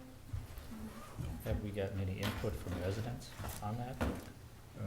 We haven't asked residents, so no, we haven't. Maybe Mr. Falls might have a comment on the public safety aspects of that barricade. Thank you, Mr. Funk, Madam Mayor, members of the council. Certainly, this barricade issue has been around for a number of years, as you know. From a public safety standpoint, it makes perfect sense to me to have that removed and just have an open and through street. Just access for emergency purposes on a main thoroughfare like that would be a very good thing from a public safety standpoint, not only for police, but fire and EMS as well. Okay. Any discussion? Do we want to get some input from our residents? You can. Certainly can. I mean, I'm assuming most of them. I can speak. I'm a resident of Hunter's Grove. Okay. Hey, come on up. Yeah. Tom Barkus, 4570 Merganser Drive, which is in Hunter's Crest. I've been to that barricade several times and been a little confounded why it's there, because it's just kind of in the middle of nowhere. There's these pillars, so you can't drive your car through. You can get your bike through. But yeah, I think removing it, I mean, most people have other routes that they take to get out. But like I said, from a public safety standpoint, there's just this, you come up and you gotta stop. So I think it'd be great if we could remove it. Thank you.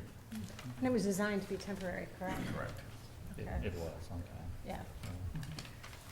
Okay, I'll entertain a motion.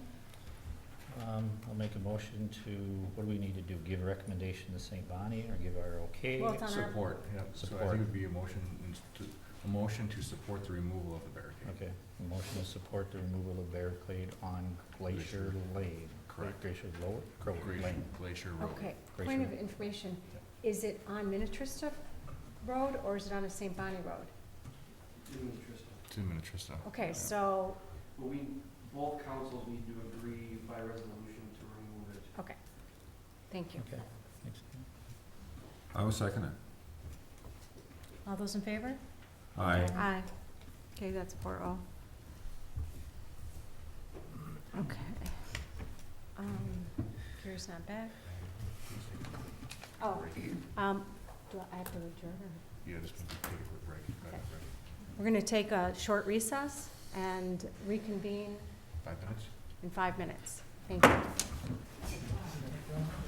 No, it's going to take a while.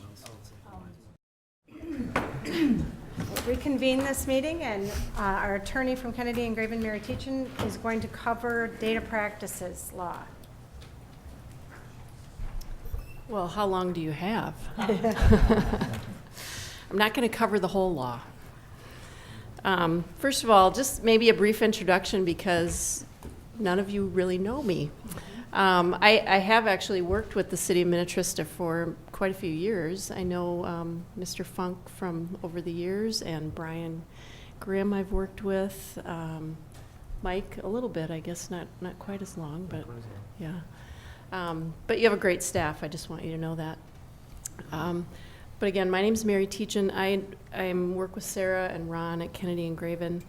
I'm also a city attorney for another city, and I also do some specialty work in the areas of employment law, including data practices. I'm a litigator, and I do some other things too. Prior to coming to Kennedy and Graven, I was an attorney at the League of Minnesota Cities for several years, and I've been representing cities now since about 1997. So just a little background on me so you know who I am. I'm here tonight to primarily answer any questions you might have, and also just to give you a brief update. I've been working with your city clerk very closely on the recent data practices requests that the city has received. Terry, by the way, I've also know her quite well and have worked with her closely over the years as well.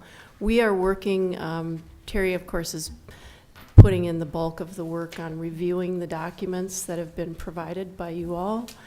When she has questions about whether a certain document, whether it be an email or something else, is classified as public or private under the data practices statute, she will call me and we will consult and talk about it, and I'll give her my opinion on that. You're very fortunate to have a city clerk that is so knowledgeable about data practices. She probably knows more about data practices than most attorneys I know. So you're quite fortunate with that.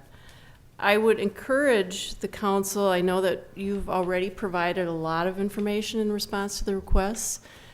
Just a reminder that that obligation is ongoing. If you come across additional documents that you believe would be responsive, you should provide those to the city clerk. If you have a question in your own mind about whether something is or is not responsive, you should err on the side of providing it so that the city clerk, in consultation with me if necessary, can make that determination. Council members shouldn't be making their own determinations necessarily about whether something's public or private. Now, obviously, if something is a purely personal document, a personal email, or a personal phone record, that's not government data and it's not subject to the Data Practices Act. You can make that kind of determination clearly on your own. But anything else that you have a question about, you should provide that information to the city clerk, and we can talk about it. So just a reminder that there's an ongoing obligation if you do find additional documents that you believe responsive, you do have an obligation under the statute to turn that information over. And then I don't want to get into great detail on this, but I think it's always good to keep in the back of your mind that there are implications, consequences for not complying. You can, potentially bring liability to the city if you are either unintentionally or intentionally withholding information. And I'm not saying you are, I'm just giving you information that can potentially cause some liability concerns for the city. And that includes everything from potential damages to somebody who might be damaged by noncompliance. That can include civil fines and penalties, It can also include criminal prosecution for intentional violations. So again, I'm just providing that information so that you know that and you have that in your toolbox. I'm happy to answer any questions you have. I think one of the things that was brought to my attention prior to the meeting was the process that the city follows for responding to data requests. And this is certainly something that I would be happy to discuss going forward with your city clerk if you feel your policies need clarification or revision. One of the things I think we've learned through the process that's going on right now is that it's really important to keep the communications that you have regarding city business separate from your personal business. Mm-hmm. It becomes very complicated to compile the information and respond to requests when you have that stuff intermingled.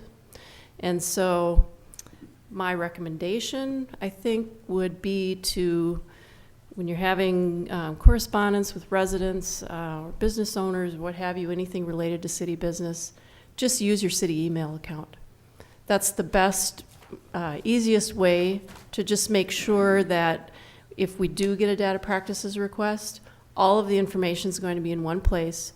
All of that information is going to be considered government data. It might not all be public, but all of that information is going to be government data, and then we can sort it out from there. That would simplify things greatly. And so I would strongly recommend that you follow that practice going forward. With respect to phones, there have been some requests for phone records. I think the same rationale really applies here.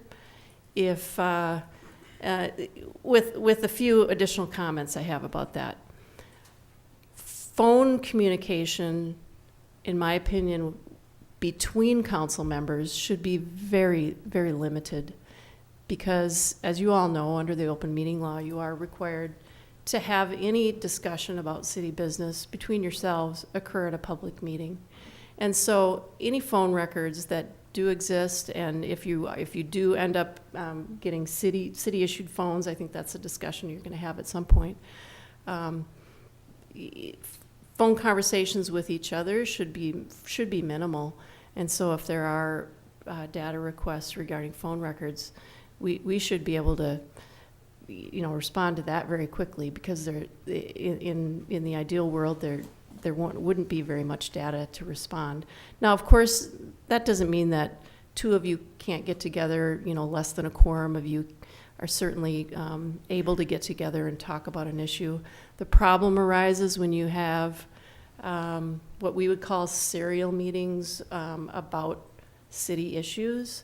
So if one of you calls another, and that person calls another council member, and that person calls another council member, that raises concerns about the open meeting law.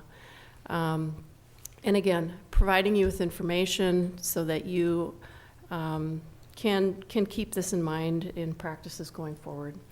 So with respect to phones, whether or not the city ends up issuing cell phones to council members, their same rationale with respect to data practices would apply there.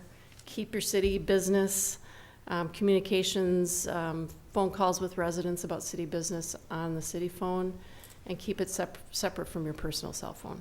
That would be my recommendation.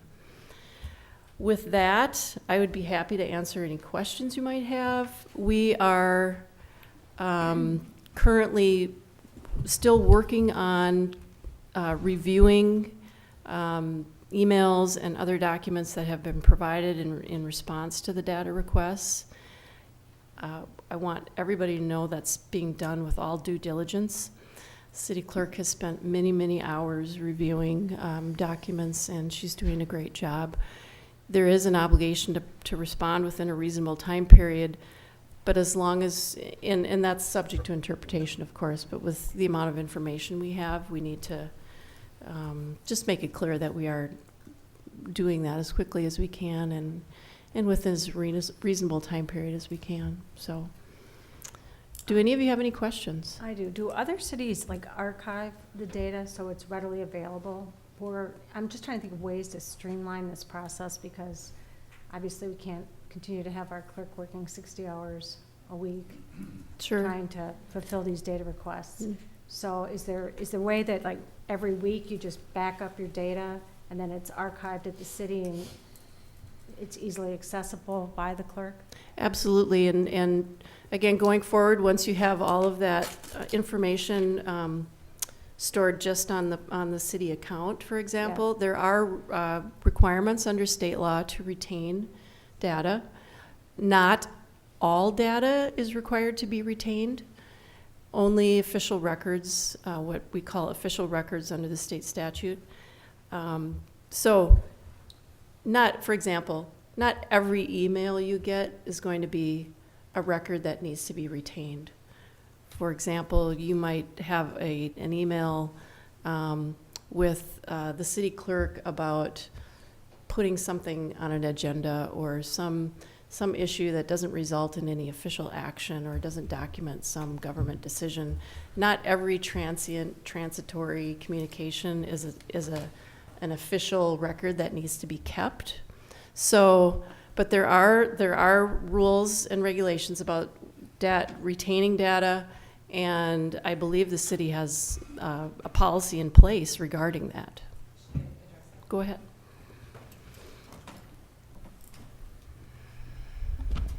Madam Mayor and members of the council, the city of Minnetrista follows the record retention schedule for Minnesota cities. That is something that is very commonly followed by cities in the state of Minnesota.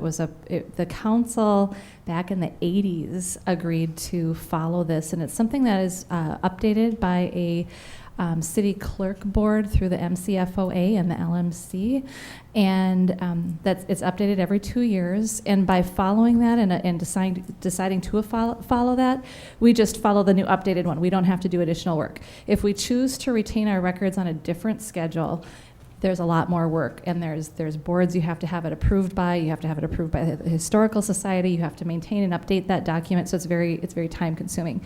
So it's a good idea that we follow the record retention schedule for Minnesota cities, and if you would like to see that, I'm happy to provide that for you. Thank you. Thank you, Terry. Okay. Any other Are there any other questions? Yeah, I have one. Sure. I had made a couple of requests, one to Mr. Beatty about my situation, which is a little complicated. First of all, I don't own a phone, and I don't own a computer. The corporation I work for, which is a S Corp, does, okay? So the business that has taken place is on that. Now, all the emails that have gone back and forth, I've submitted those to Terry, and since then haven't really been any more, because once that request came through, I stopped taking any emails or phone calls from council members or staff. Now, if we go back to December 3rd on cell phones, how do you figure, like my cell phone bill is anywhere from 100 to 110 pages long of detail for the corporation, okay, that I work for.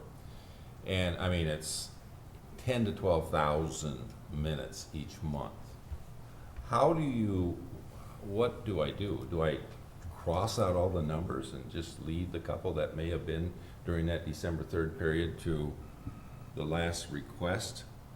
Or do I just give you 1,000 pages of phone records, of cell phone records? I mean, I'm not sure what to do with that. And of course, now it's simple because I don't take any more calls. That's why I didn't answer your call the other day, Mr. Funk. I don't do business anymore on the phone because I don't own the phone, I don't own the computer. So I have nothing to hide, I don't own them. So what do I do in a case like on the phone records and stuff? Do I submit hundreds of pages to you? Yeah, Madam Mayor, Councilmember Christians, I think maybe the city clerk can address that.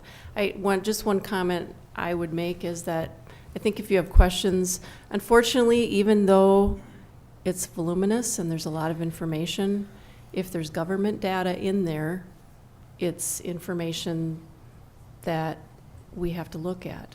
Right, the phones obviously are just phone numbers and length of time that you've been on the phone with somebody. And again, there's also, with the number of projects we do, there's a certain amount of, what I want to say, customer privacy involved in those too, but not that it would make a difference, but I do have to protect some privacy rights too with customers, suppliers, contractors, subcontractors, employees. And if that information is not related to city business, it's not going to be public data. So would I go through then and just black all those out and then give you the phone, or how would this be best handled? See, in the future, it's easy. Since I no longer take any phone calls, in the future, if we were to assign a phone and if we were to assign a laptop or an iPad, it would be simple.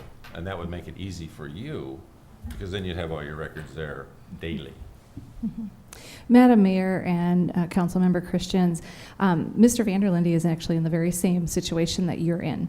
And what he did is he crossed off his client numbers before he provided his phone records to me. With Councilmember Hunt, she also had a similar situation, and she provided all of her records and then came in City Hall and sat here for 3.5 hours with me with her phone, looking up numbers, determining which were family and friends and not related to city business. And that's just that it's your choice. You can go through them yourself, or you can go through them with me. I'm happy to do that with you. It's your choice. That. I hate to take all the time of going through, would be December, January. December, January, February, March. I believe this record is through the date of release. So the day that you give them to me, they should be current through the day that you give them to me. So we'll go through those, but we're going to be going through 40 to 50,000 minutes. I understand that. Yeah, that's what the request is for. So we have to, by state statute, comply with that. Thank you. I've got a couple of questions, and I'm trying to remember back to the League of Minnesotas. They put a seminar on newly elected officials, and they covered this. And I looked back a little bit in my booklet that they gave me, and you touched on it a little bit. If I want to say it's a construction issue that we're dealing with, obviously Bob that's his business. He knows it. I can call him and say, what's your opinion of this construction project? Does this make sense? I can't say, well, I talked to one of the other council members and he or she thinks that, right? But I can talk to them about an issue, right? That is correct. If it's less than a quorum of the council, you can call up Councilmember Christians and ask his opinion on an issue. Okay. The concern arises when you're consulting with more than one council member and you're having a serial discussion about the issue. That's where the concern arises. But as long as you don't give one of the other council members position or comments or anything like that. Well, you don't have to, for an open meeting law issue to arise, it's not whether you're making an opinion or making a decision. The open meeting law says that official discussion about official city business has to occur at a public meeting.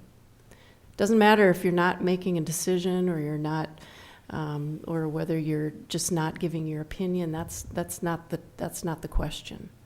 Any kind of discussion about official city business, if it occurs between a quorum or more of the council, raises an open meeting law issue. But as long as it's not a quorum.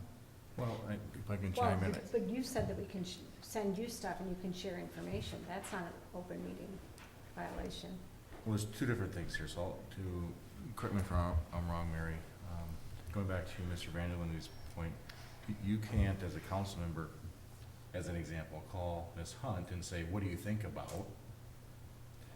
Hang up, and then call Mr. Christians and say, what do you think about? Even if you don't disclose that you've talked to Ms. Hunt, that is a serial meeting. Because now you're gathering information about city business from two council members. You're in essence having a conversation of three. Even though you're not disclosing who you're talking to, you're still discussing city business. Is that correct? That's correct. So in the last couple of weeks, I called Mark. On the phone record, it's going to show that I called Mark from our corporate phone. because I needed some advice on getting some heavy equipment repaired. And I got a couple of his resources to use to do so, which, thank you, by the way, we got it fixed. But on the records, it's gonna show that I talked to Mark on the phone record, but we're talking about heavy equipment, getting some heavy equipment repaired. So, I mean, I don't remember really. I mean, it's gonna be difficult to remember if, you know, let's see, did I say anything about the city on that, or what did I talk to him? Was it something about construction? You know, so I'm But so that was a I'm sorry. purely personal Well, it was, or business-related I got matter? advice from him. Yeah. On some suppliers he uses for repairs of heavy equipment. For the city or for No, a personal? for Okay. Christians, Inc. Then I would say that's a personal communication. But I mean, so I crossed that out. Well, if you're certain that it was, if you recall the conversation, then I would say yeah, yes. I do recall the So- conversation, but I don't recall, you know, time or whatever. Yeah. Right, but what happens if you don't recall the conversation? Yeah. You know, that's my problem. I mean, we're, you know, yeah, it's- I mean, how do I This remember is- what I did back in 12,000 minutes a December? month. I Right, barely and- remember what I did yesterday. Right, What and I this thought is why the best policy is to have city devices that you're There you using. go. So Right. that you don't have to, Yeah. so that you don't have these questions. And that's why I don't take any more phone calls. Right. And that's another question I had, and it actually came up when we started going through this thing. I started thinking about liability issues. So I called my company insurance agent and said, well, because my computers, my phones are owned and paid for by my company, if I use those to do business, city business, and something happens, that there's an issue, will my liability insurance get drug into this? And they said, yes. So unfortunately, I'm in a predicament now, and I don't want to do this because it's going to end up, taxpayers are going to pay more taxes, because instead of using my own phone, which I've done for 6 years now, I can't do that anymore. And even the computers, the question I have, we've gone to the Citrix system where I have to use my computer at home to log into Citrix to get my packet. But being now that it's my company-owned computer, that I can't really use that computer to access our packet. And I don't want to end up costing the city a bunch of money having to buy computers. I mean, we just got away from computers. You don't have to drag them around. Everybody didn't have to have one. I mean, this is a great system, but the problem, like you say, that's Yeah. the problem I run into is how do I access it? Well, I think there's a difference between just accessing a document, like a packet, off your home computer and printing it, versus I'm talking about email correspondence and communications. Right, but I have to use my right. computer to email.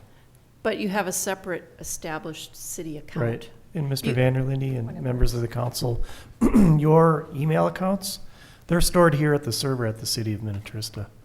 So you could access it from the public library, but you don't have to confiscate the library computer if just because you used it. You're using an email account that's stored on a city server. So any activity that you do, whether you're sending or receiving emails, is stored here. Doesn't matter what computer you use to get to that. Okay. So it's not the same thing as, nobody's going to grab your, unless you're using your home email account.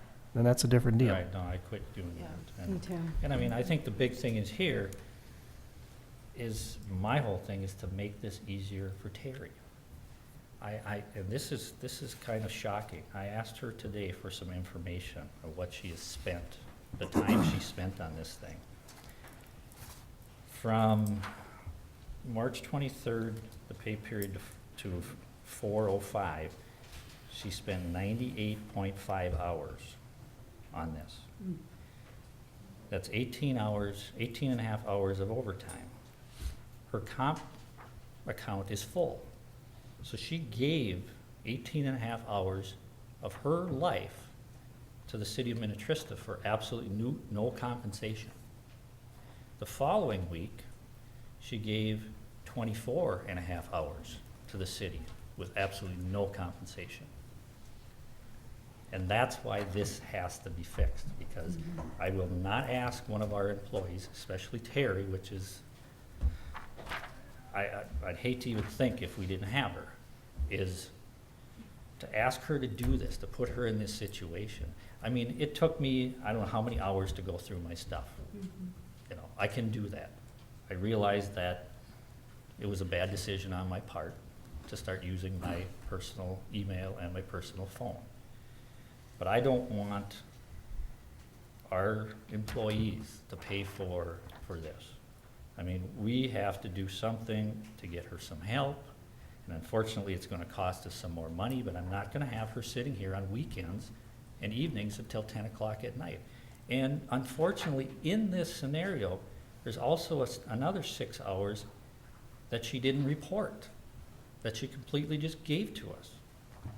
So let me go through this. Just in, up till now, she spent 170 hours, not including the 6 hours.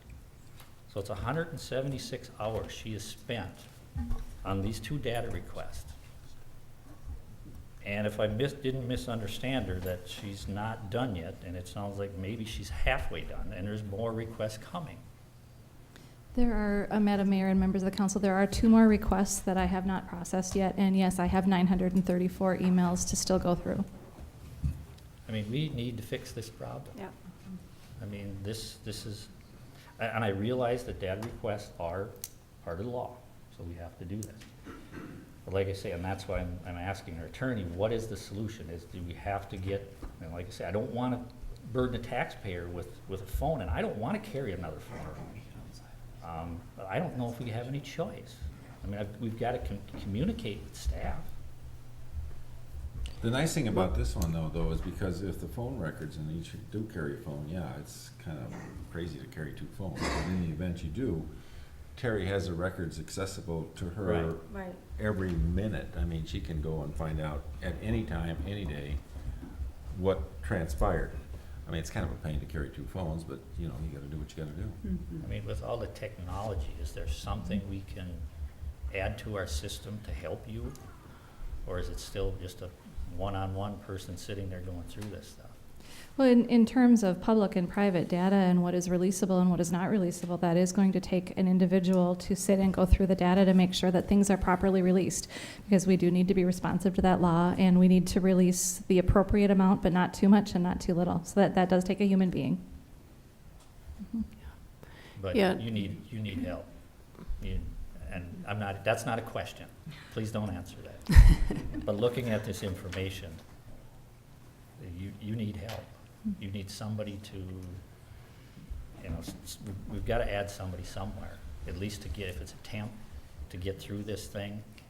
It has to be somebody properly trained to deal with public data. It can't just be Well, I some know, temp officer. and that's what I mean. I mean, we've got to, and I don't know if we've got somebody on staff that you can utilize and maybe get somebody to help them underneath, or Madam Mayor and members of the council, I've been utilizing other staff members to assist me with the remainder of my job duties that I've not been able to attend to. And I apologize to people who have not been prompt in returning their calls and emails. You know, so we are already relying on staff that we have currently to kind of pick up the slack. but who's doing their job?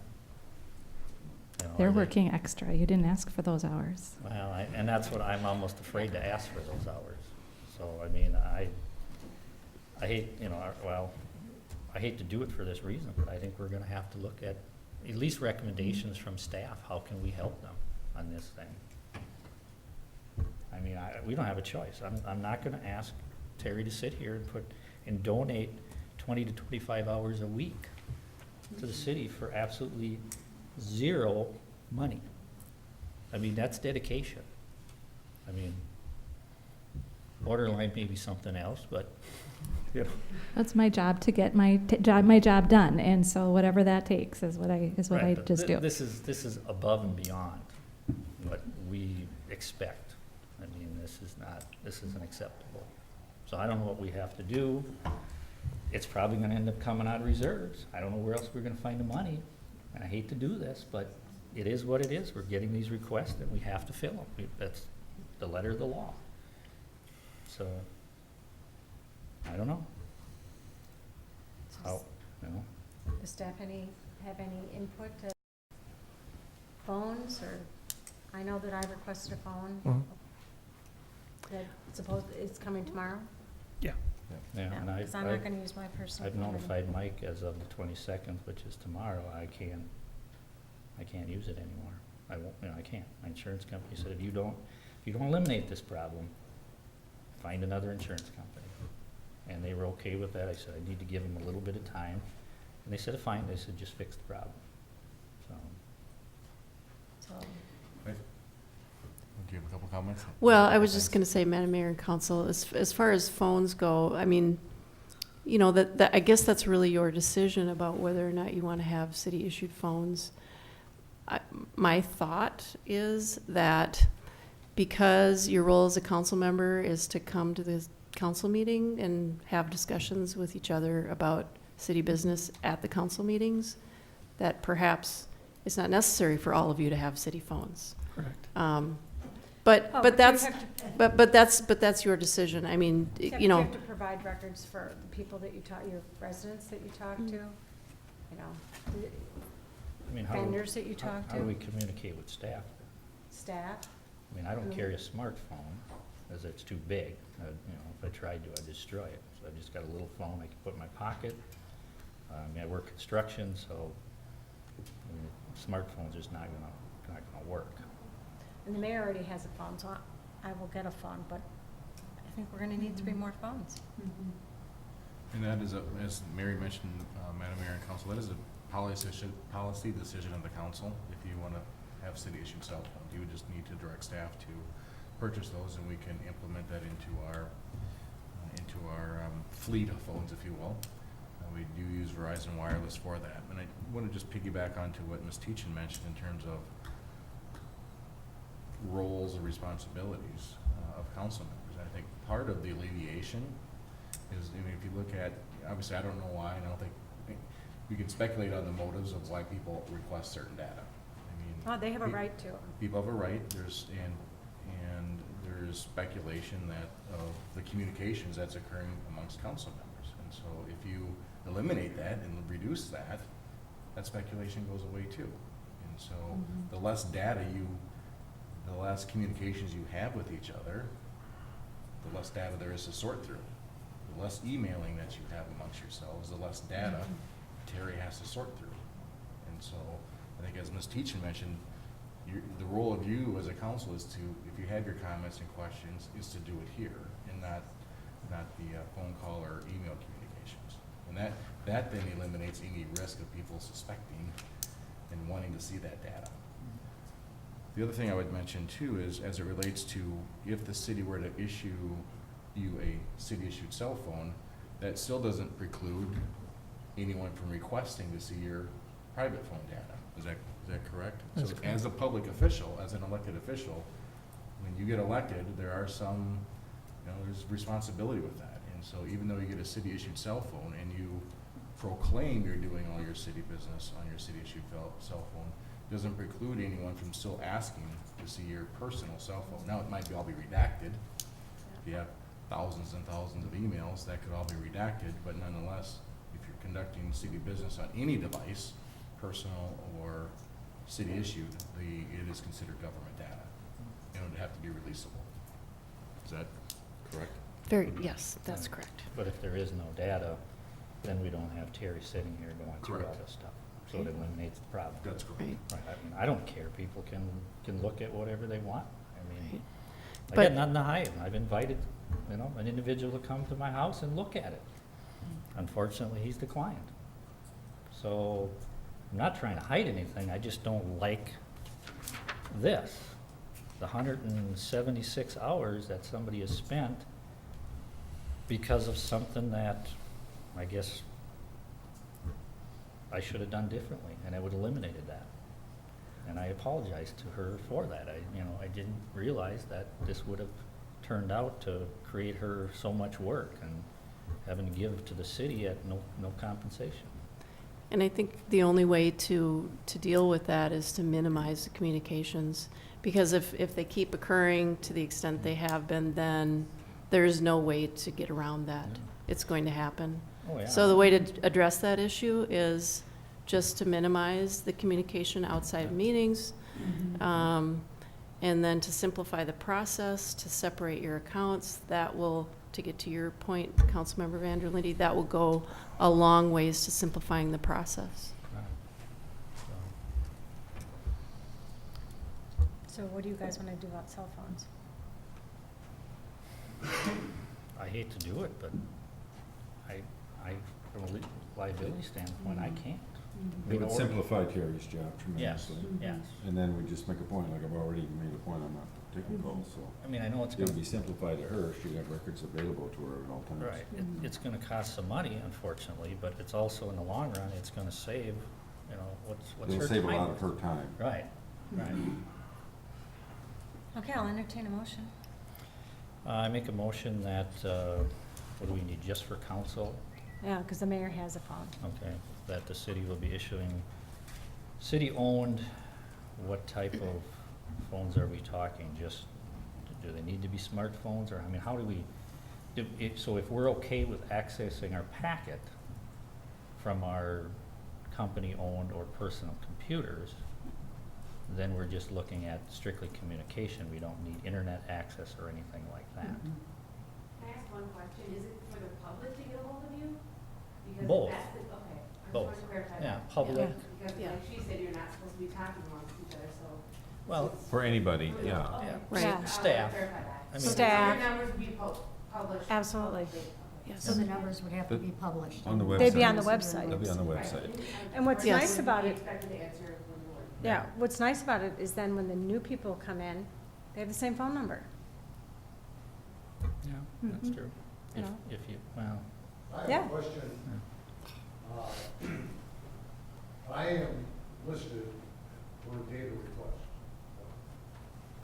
Mayor's husband, Russ Fischer, over here, when he went on his fishing expedition, requested that information as stated on the data request form from Wigan Water Technologies, its employees, including Jerry Wigan. Okay? Jerry Wigan is not an employee of Wigan. He hasn't been for 3.5 years. Is there any obligation, because I absolutely will not turn anything, or I don't have anything to turn over, but I think it demonstrates the fishing expedition that Russ Fischer is on and the tremendous amount of money that he's costing our city and out there fishing for any kind of a name to send this information is absolutely ridiculous. Am I under any obligation, under the way that was written, to supply anything when it says Wigan Water Technologies, its employees, including Jerry Wigan?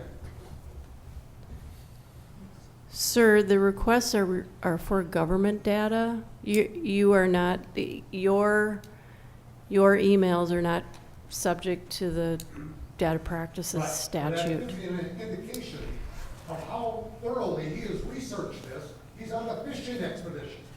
And it's costing all of us a lot of money, as Mark just indicated. Rush, you ought to be ashamed of yourself. I still have Okay, a you know what? smile on my Okay, face. we need to take it all down a notch. The fact is, people can Madam Mayor? request whatever they want. No, this is not an No. appropriate time. We don't need Madam to Mayor, as long as escalate you've opened things. it to public comment, could I make a brief comment? Politely? No. So the people can be heard? Well, he was the target of a data request. Perfect, because I was the target for a data request in the past. I want you to know that the first time I came to this council chamber was 14 years ago. I've never seen a council in that entire 14 years struggle so much with such a simple issue. Okay? The League of Cities provides training with this. The staff is aware of it. I would disagree that it is a simple issue. Ask Mary Teachin. I I've don't never, think you would I've agree never with seen a that. council struggle with this. I just want to point out to you, I spent at least 90 hours 4 years ago on a data request from Tom Notch, one of your very vocal supporters, who wanted every single email I had sent as a police chief. I spent weeks compiling that. When I explained that to Mr. Vanderlinde, he didn't seem concerned. He's since apologized, and I appreciate that. Mark's an honest person, and I think he can recognize this. But to suggest that this is a fishing trip when it was one of your supporters 4 years ago that did something like this, didn't seem to uncover anything, but now suddenly everyone's offended that people are asking for this. I would just ask the Did I council. say I was offended? Did I not comply? Mr. Vanderlinde is quoted in the paper 2 weeks ago as being offended, and Mr.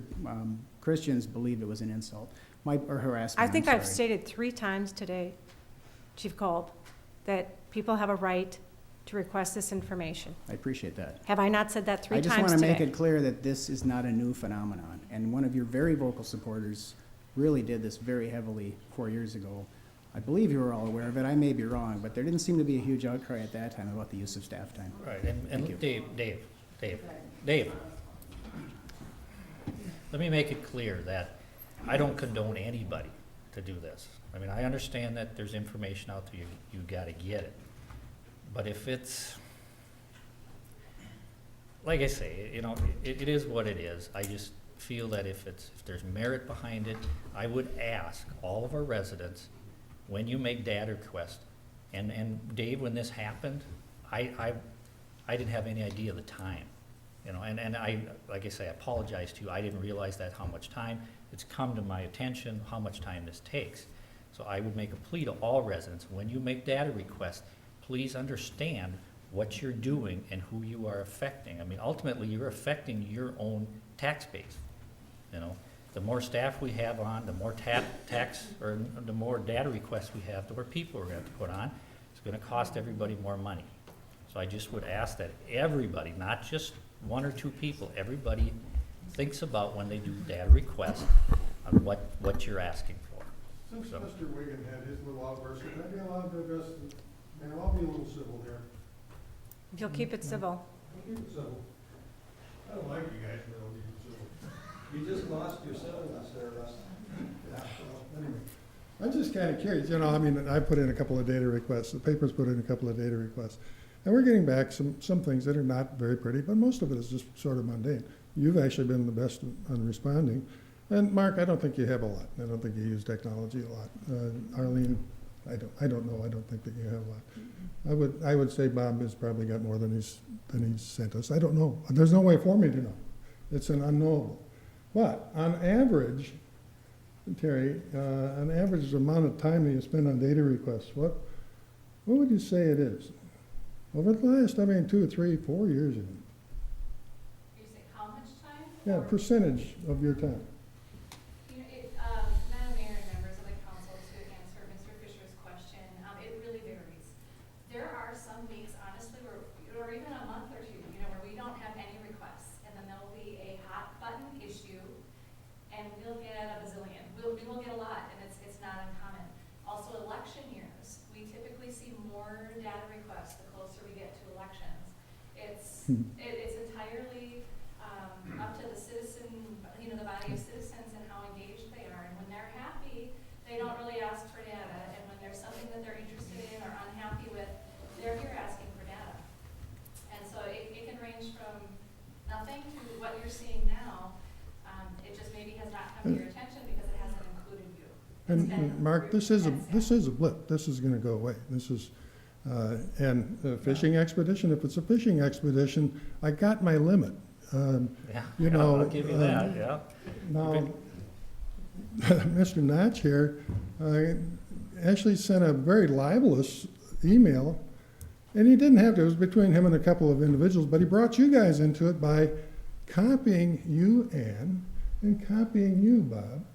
And I'm interviewing lawyers right now, okay? And it's not the only case. I mean, we've got city staff that's been libeled. I'm finding a lot of stuff, and if there's another 900 of these things, my eyeballs are going to fall out by the time I read it all. But, you know, I didn't find any laws broken. Well, maybe that guy, but Jerry, why are you in all these, why are you copying all this? Are you getting preferential information from the city staff and the city council? You're in about every 3rd email.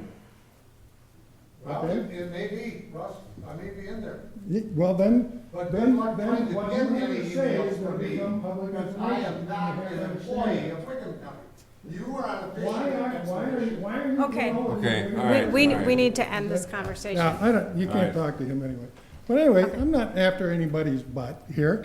I just want to see what's going on, because It just doesn't seem right that all this activity with you and Wigan Water and you and the other engineering firm, and you're copying everybody here, and you don't copy the mayor. Is that due process, folks? Come on. Russ, You can know, I- did can we miss the 8th grade civics class? Can I ask you something? I wasn't Yeah, gonna go ahead. can I ask you something? Yeah, And I wasn't gonna do this. go ahead. I was elected in '08. Yeah. Between '08 and '10, how many, emails do you think I got copied on? How many telephone calls do you think? Thousands, probably. No, in your case, probably hundreds. 0.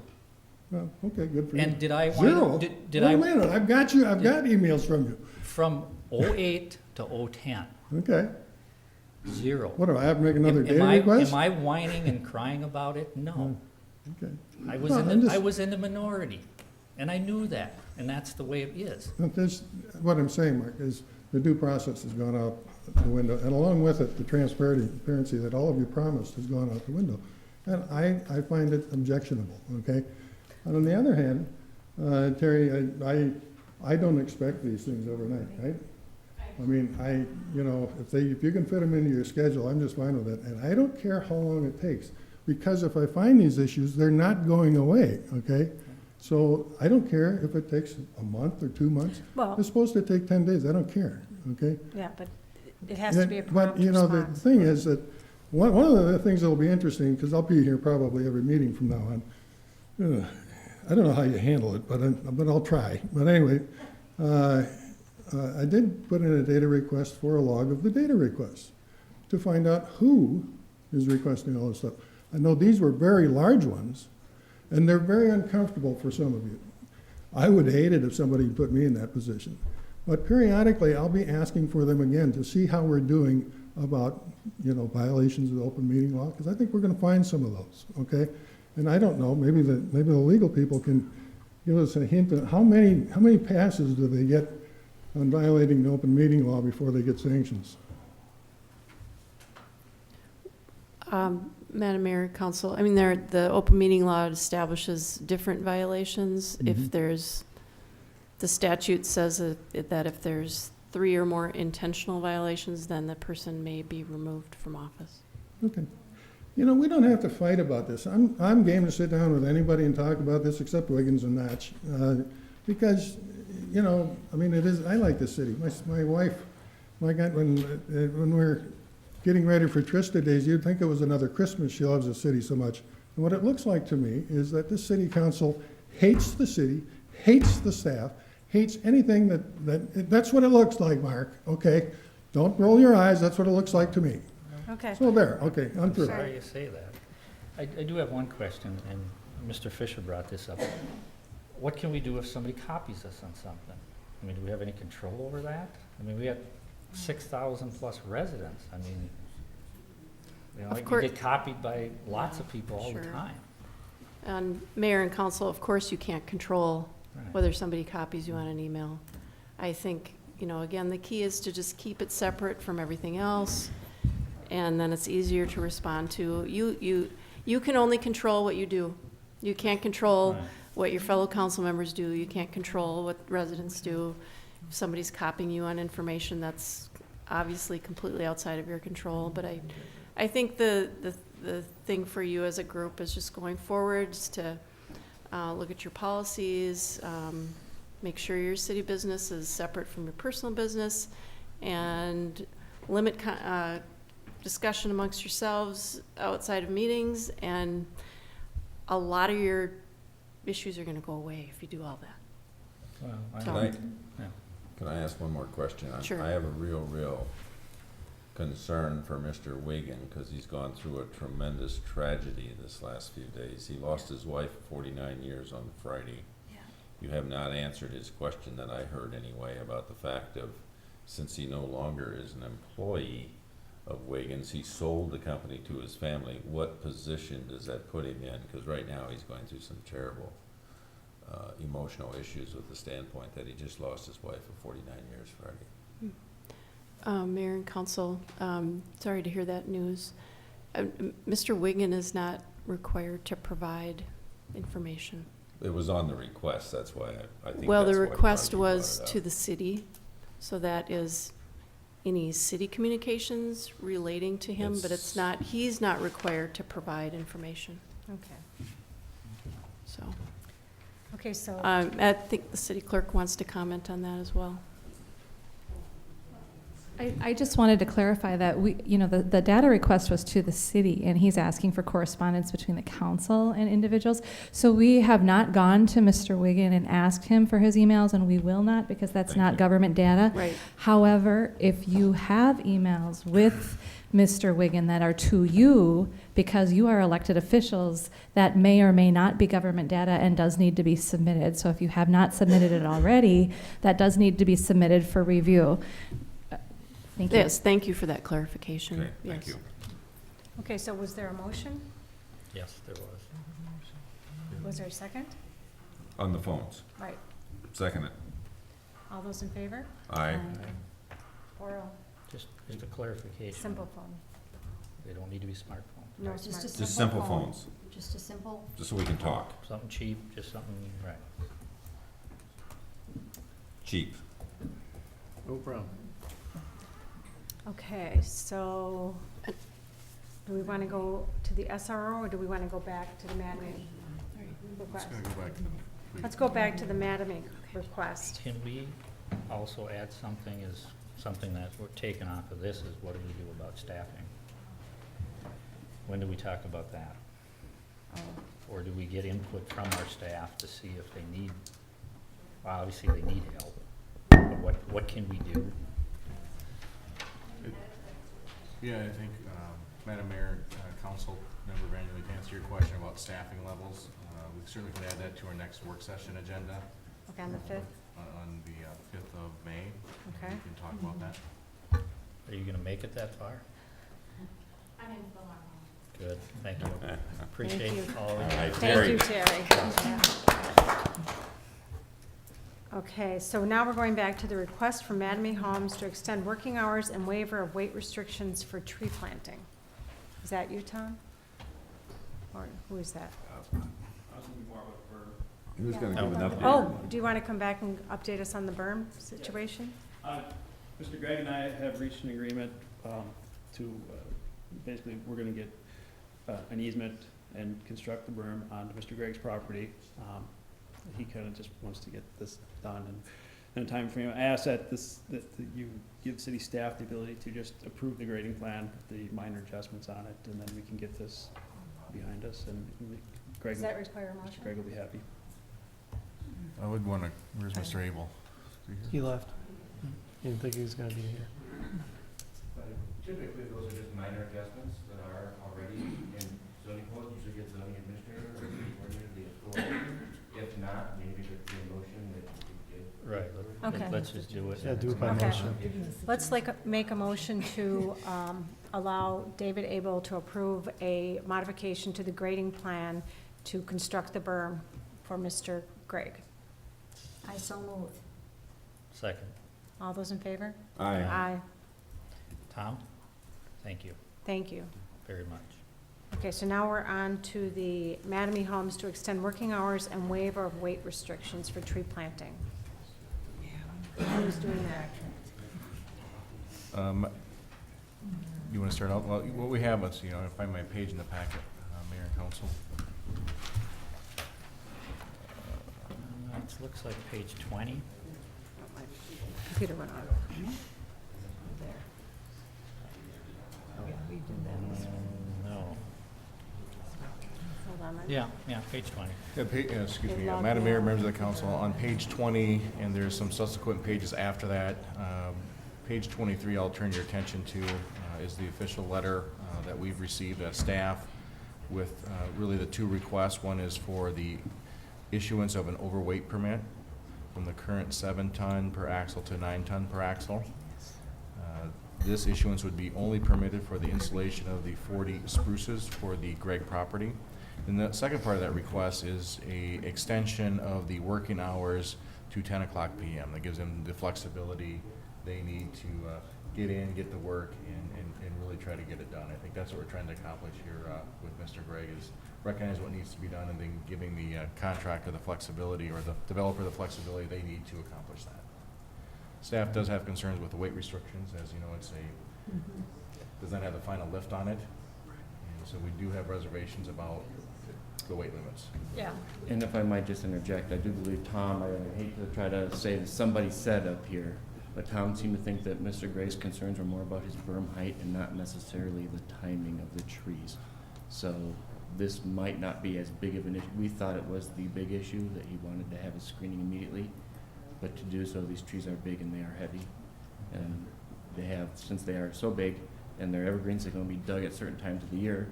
And when they put out their candles, the new buds, which happens about 3 weeks, you can't touch them until midsummer. Otherwise, they won't transplant. So the same window that we have to dig them is also the same window that MnDOT puts road restrictions on. It's kind of the unfortunate incident here. I wish Mr. Gray were here, though, to make sure that he would be okay. I'll leave it to you guys. If you want to approve the extension, great, or with extension work hours and permit for excess weight. If not, then we'll just have to work with Mr. Gray on the timing. I'm concerned about the warranty on the road Right. being violated if we lift the weight restrictions, so in my opinion, I don't think we should do that. I'm okay with extending the working hours, but not the weight restrictions.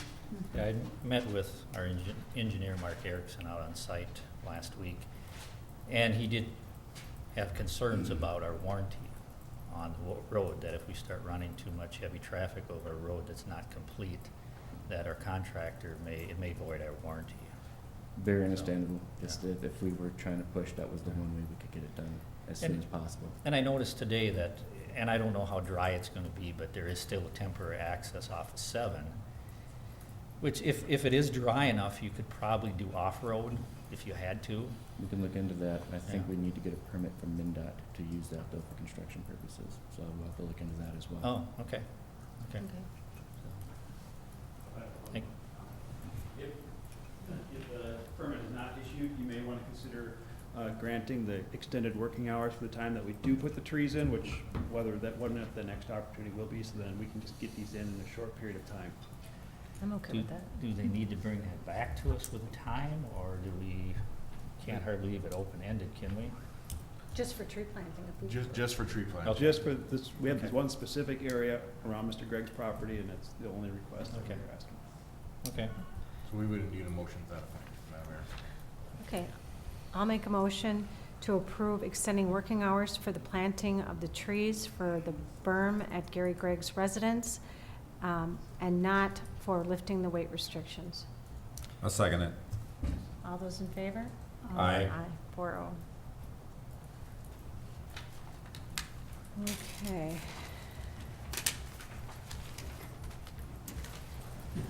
Okay, the next one is the SRO contract.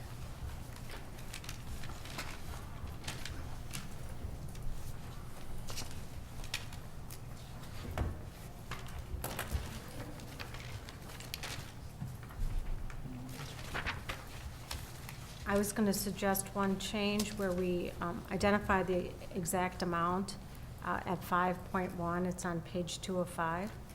And next to payment on October 15th, 2014 will cover the 2014-2015 school year and will be for half of the 2013 payable 2014 Safe Schools levy dollars, which are $42,347.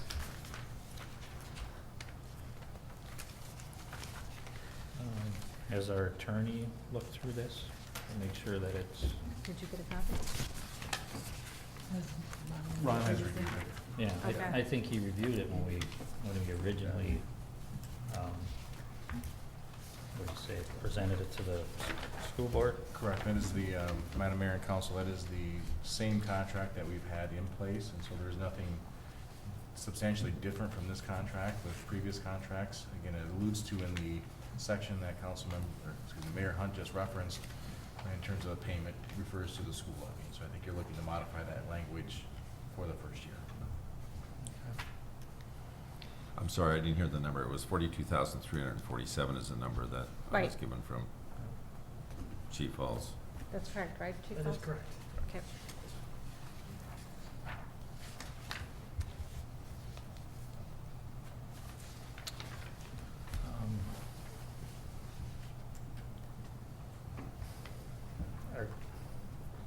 I ask a question? Are we gonna run into an issue that we've already done this once already?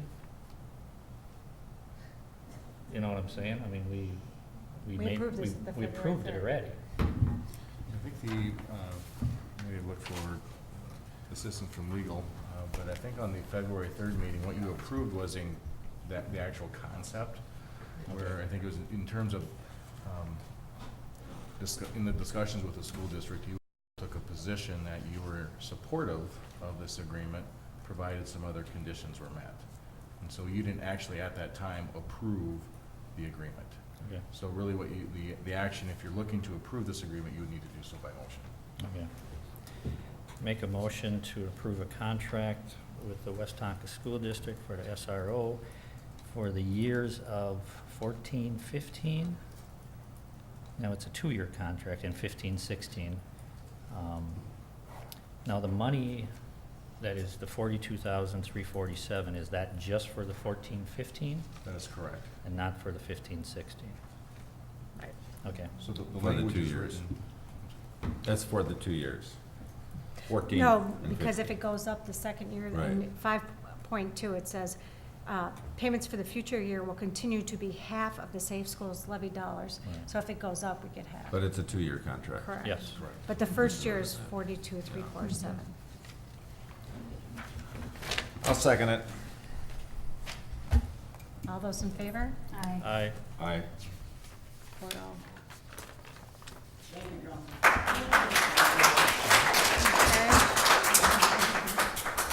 So now we're coming to this number I, which is the council statement that was prepared at the work session. And instead of reading it, I'm going to request that my fellow council members just add their signature for the newsletter to that letter. It's late enough. Yeah. So, what do you think of that, council? Do we have to make a motion for that? Yeah. I make a motion that we add the mayor's letter as written with council signatures to the Minnetrista Messenger. I'll second it. All those in Aye. favor? Aye. 4-0. Okay, and that, now we're to claims. And I did have a question on the claims.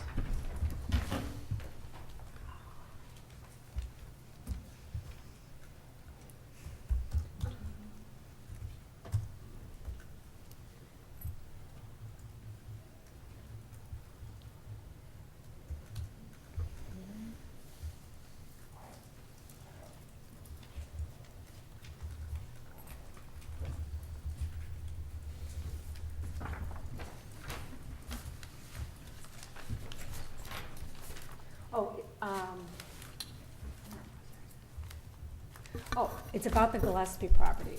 We paid the first half of the taxes for the Gillespie property, it's $8,000. When does that become a tax exempt parcel? Madam Mayor and Council, it will be. We've filed the paperwork, and I'm going to double check on it because we have to file by July 1st of this year to get tax exempt, and I filed it already. Okay, great. But yeah, we'll have this payment and then the second half, and then it should be public purpose, tax exempt property. So, but I'll double check on that. So, just to make sure they don't. That sounds correct. Yep. Yeah, More double check with the county just to make sure they got my paperwork. So. Council, any questions on the? Yeah, I have the one on, I noticed, we awarded the contract on the seal coating. And I noticed that in there we paid WSB $2,153 for the seal coating. And then we also paid WSB $4,523 for water treatment plant. I'm a little confused on that. Maybe you could explain to me the $2,153 for the seal coating. What was that for? I mean, what was that for? Because we already awarded the contract. Is that for design or? That's. What do we get for that? What do we get for that? Well, I can probably answer both those. Mr. Christians. So Madam Mayor, members of the council, so the two invoices that you brought up, one is for the seal coating. Yeah, so every year, that's what Bolton and Mink does as part of their agreement, is for some of these special projects, they You mean charge us, WSB. excuse me, WSB charges their hourly rate. And so Okay. this is the work that WSB puts into preparing the bids, the contract management of this project. And so it's their time associated with managing this project. So they're overseeing the project? Correct. I mean, so there's no Correct. they're basically overseeing the project Correct. and making sure it's done correctly. And then in terms of the water treatment plant, the 4,500 for the water treatment plant, since Bolton and Mink is in, question on that? Correct, and so the, Madam Mayor, Councilmember Christians, and so, actually, Mr. Erickson did point this out to me this afternoon, anticipating this might be a question. And so, this invoice that you see here is for the work they've done up through February 18th. February 18th is when the council, decide to go in a different direction, and so this is their time up through that date. And so, a lot of times. So that would be basically the last part of this piece at this point on the water treatment? Correct, because invoicing lags, because they Yeah. when they Okay. do work, it goes through their internal processing, then once we get it, it's already generally about a month behind. So Okay. this is invoicing through their February 18th work. Thank you. Okay. Any other questions on the claims? I'll entertain a motion. Make a motion to accept the claims as written. Second. All those in favor? Aye. Aye. 4-0. Okay, council reports. I have an LMCD meeting on Wednesday. We're going to talk about defining our relationship with the commercial marine owners. And I may need to have somebody fill that seat if I'm going to take on some of the mayor's responsibilities. So you may want to advertise for an opening on the LMCD commission. Is that generally, I know the council members have been appointed that in the past, two other cities have, It's a variety. it's a variety? It's a variety. Yeah. It doesn't have to be, like Orno's is not, he doesn't live on the lake. Actually, I think most of them I don't think are on the council. Looks So, like maybe if I could, Councilmember, gosh, I want to say Councilmember Hunt, Mayor Hunt, sorry. Last time I was calling Madam Mayor Mark, and now it should be Williams.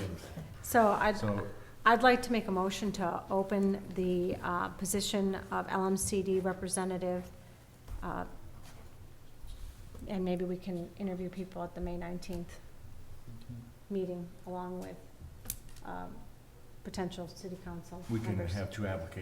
interview processes, one for the Right. open seat on council, your seat, and then Yeah. this position as well. And I would prefer to have somebody who perhaps lives on the lake. I think they'll have a greater understanding of the issues that the LMCD deals with. I think that would definitely be a benefit. Right, we can't.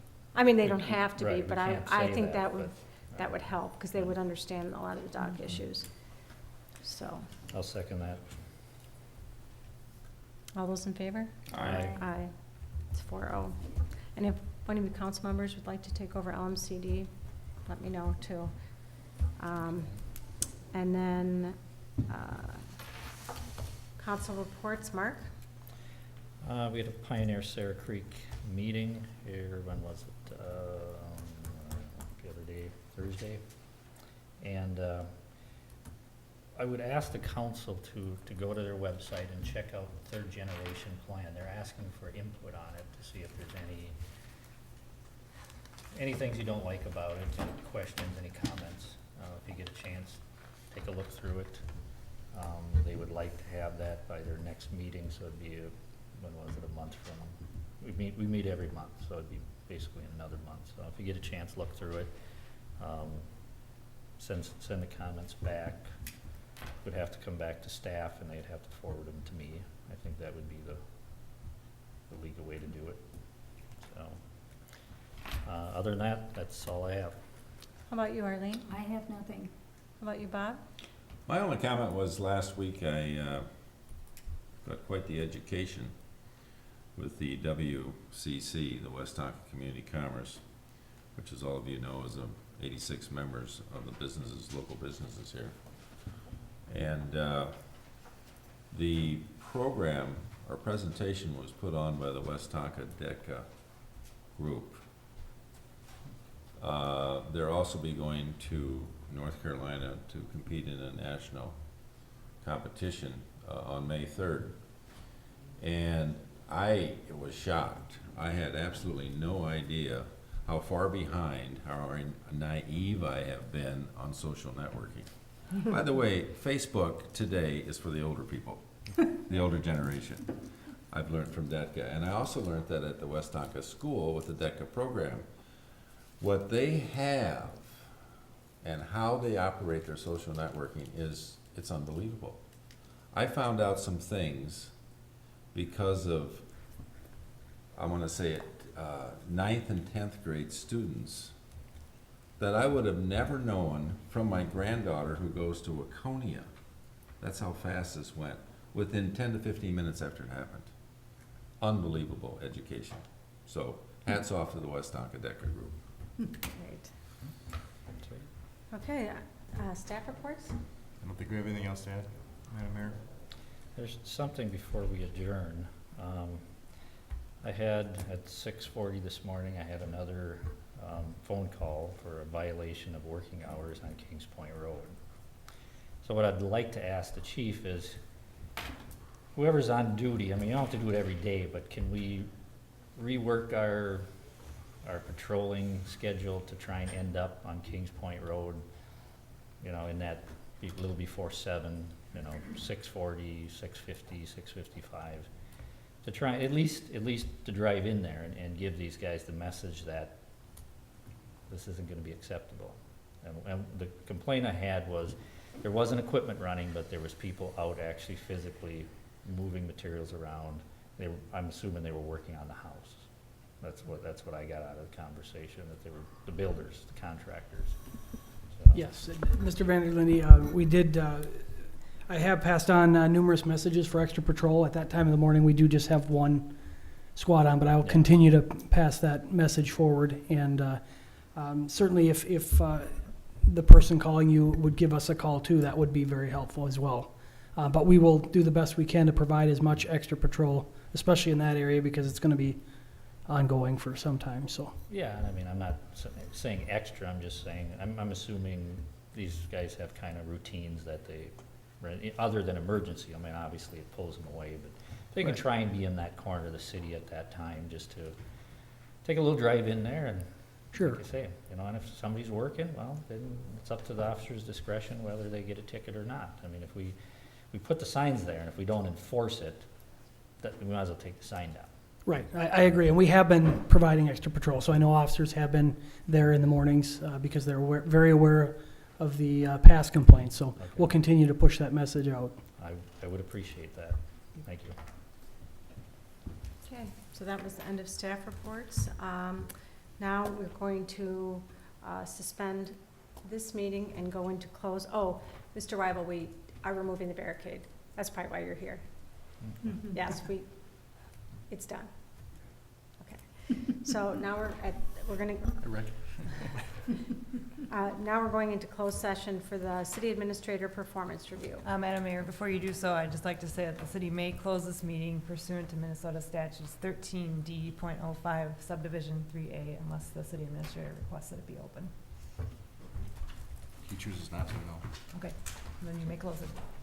Okay, so then I hit it.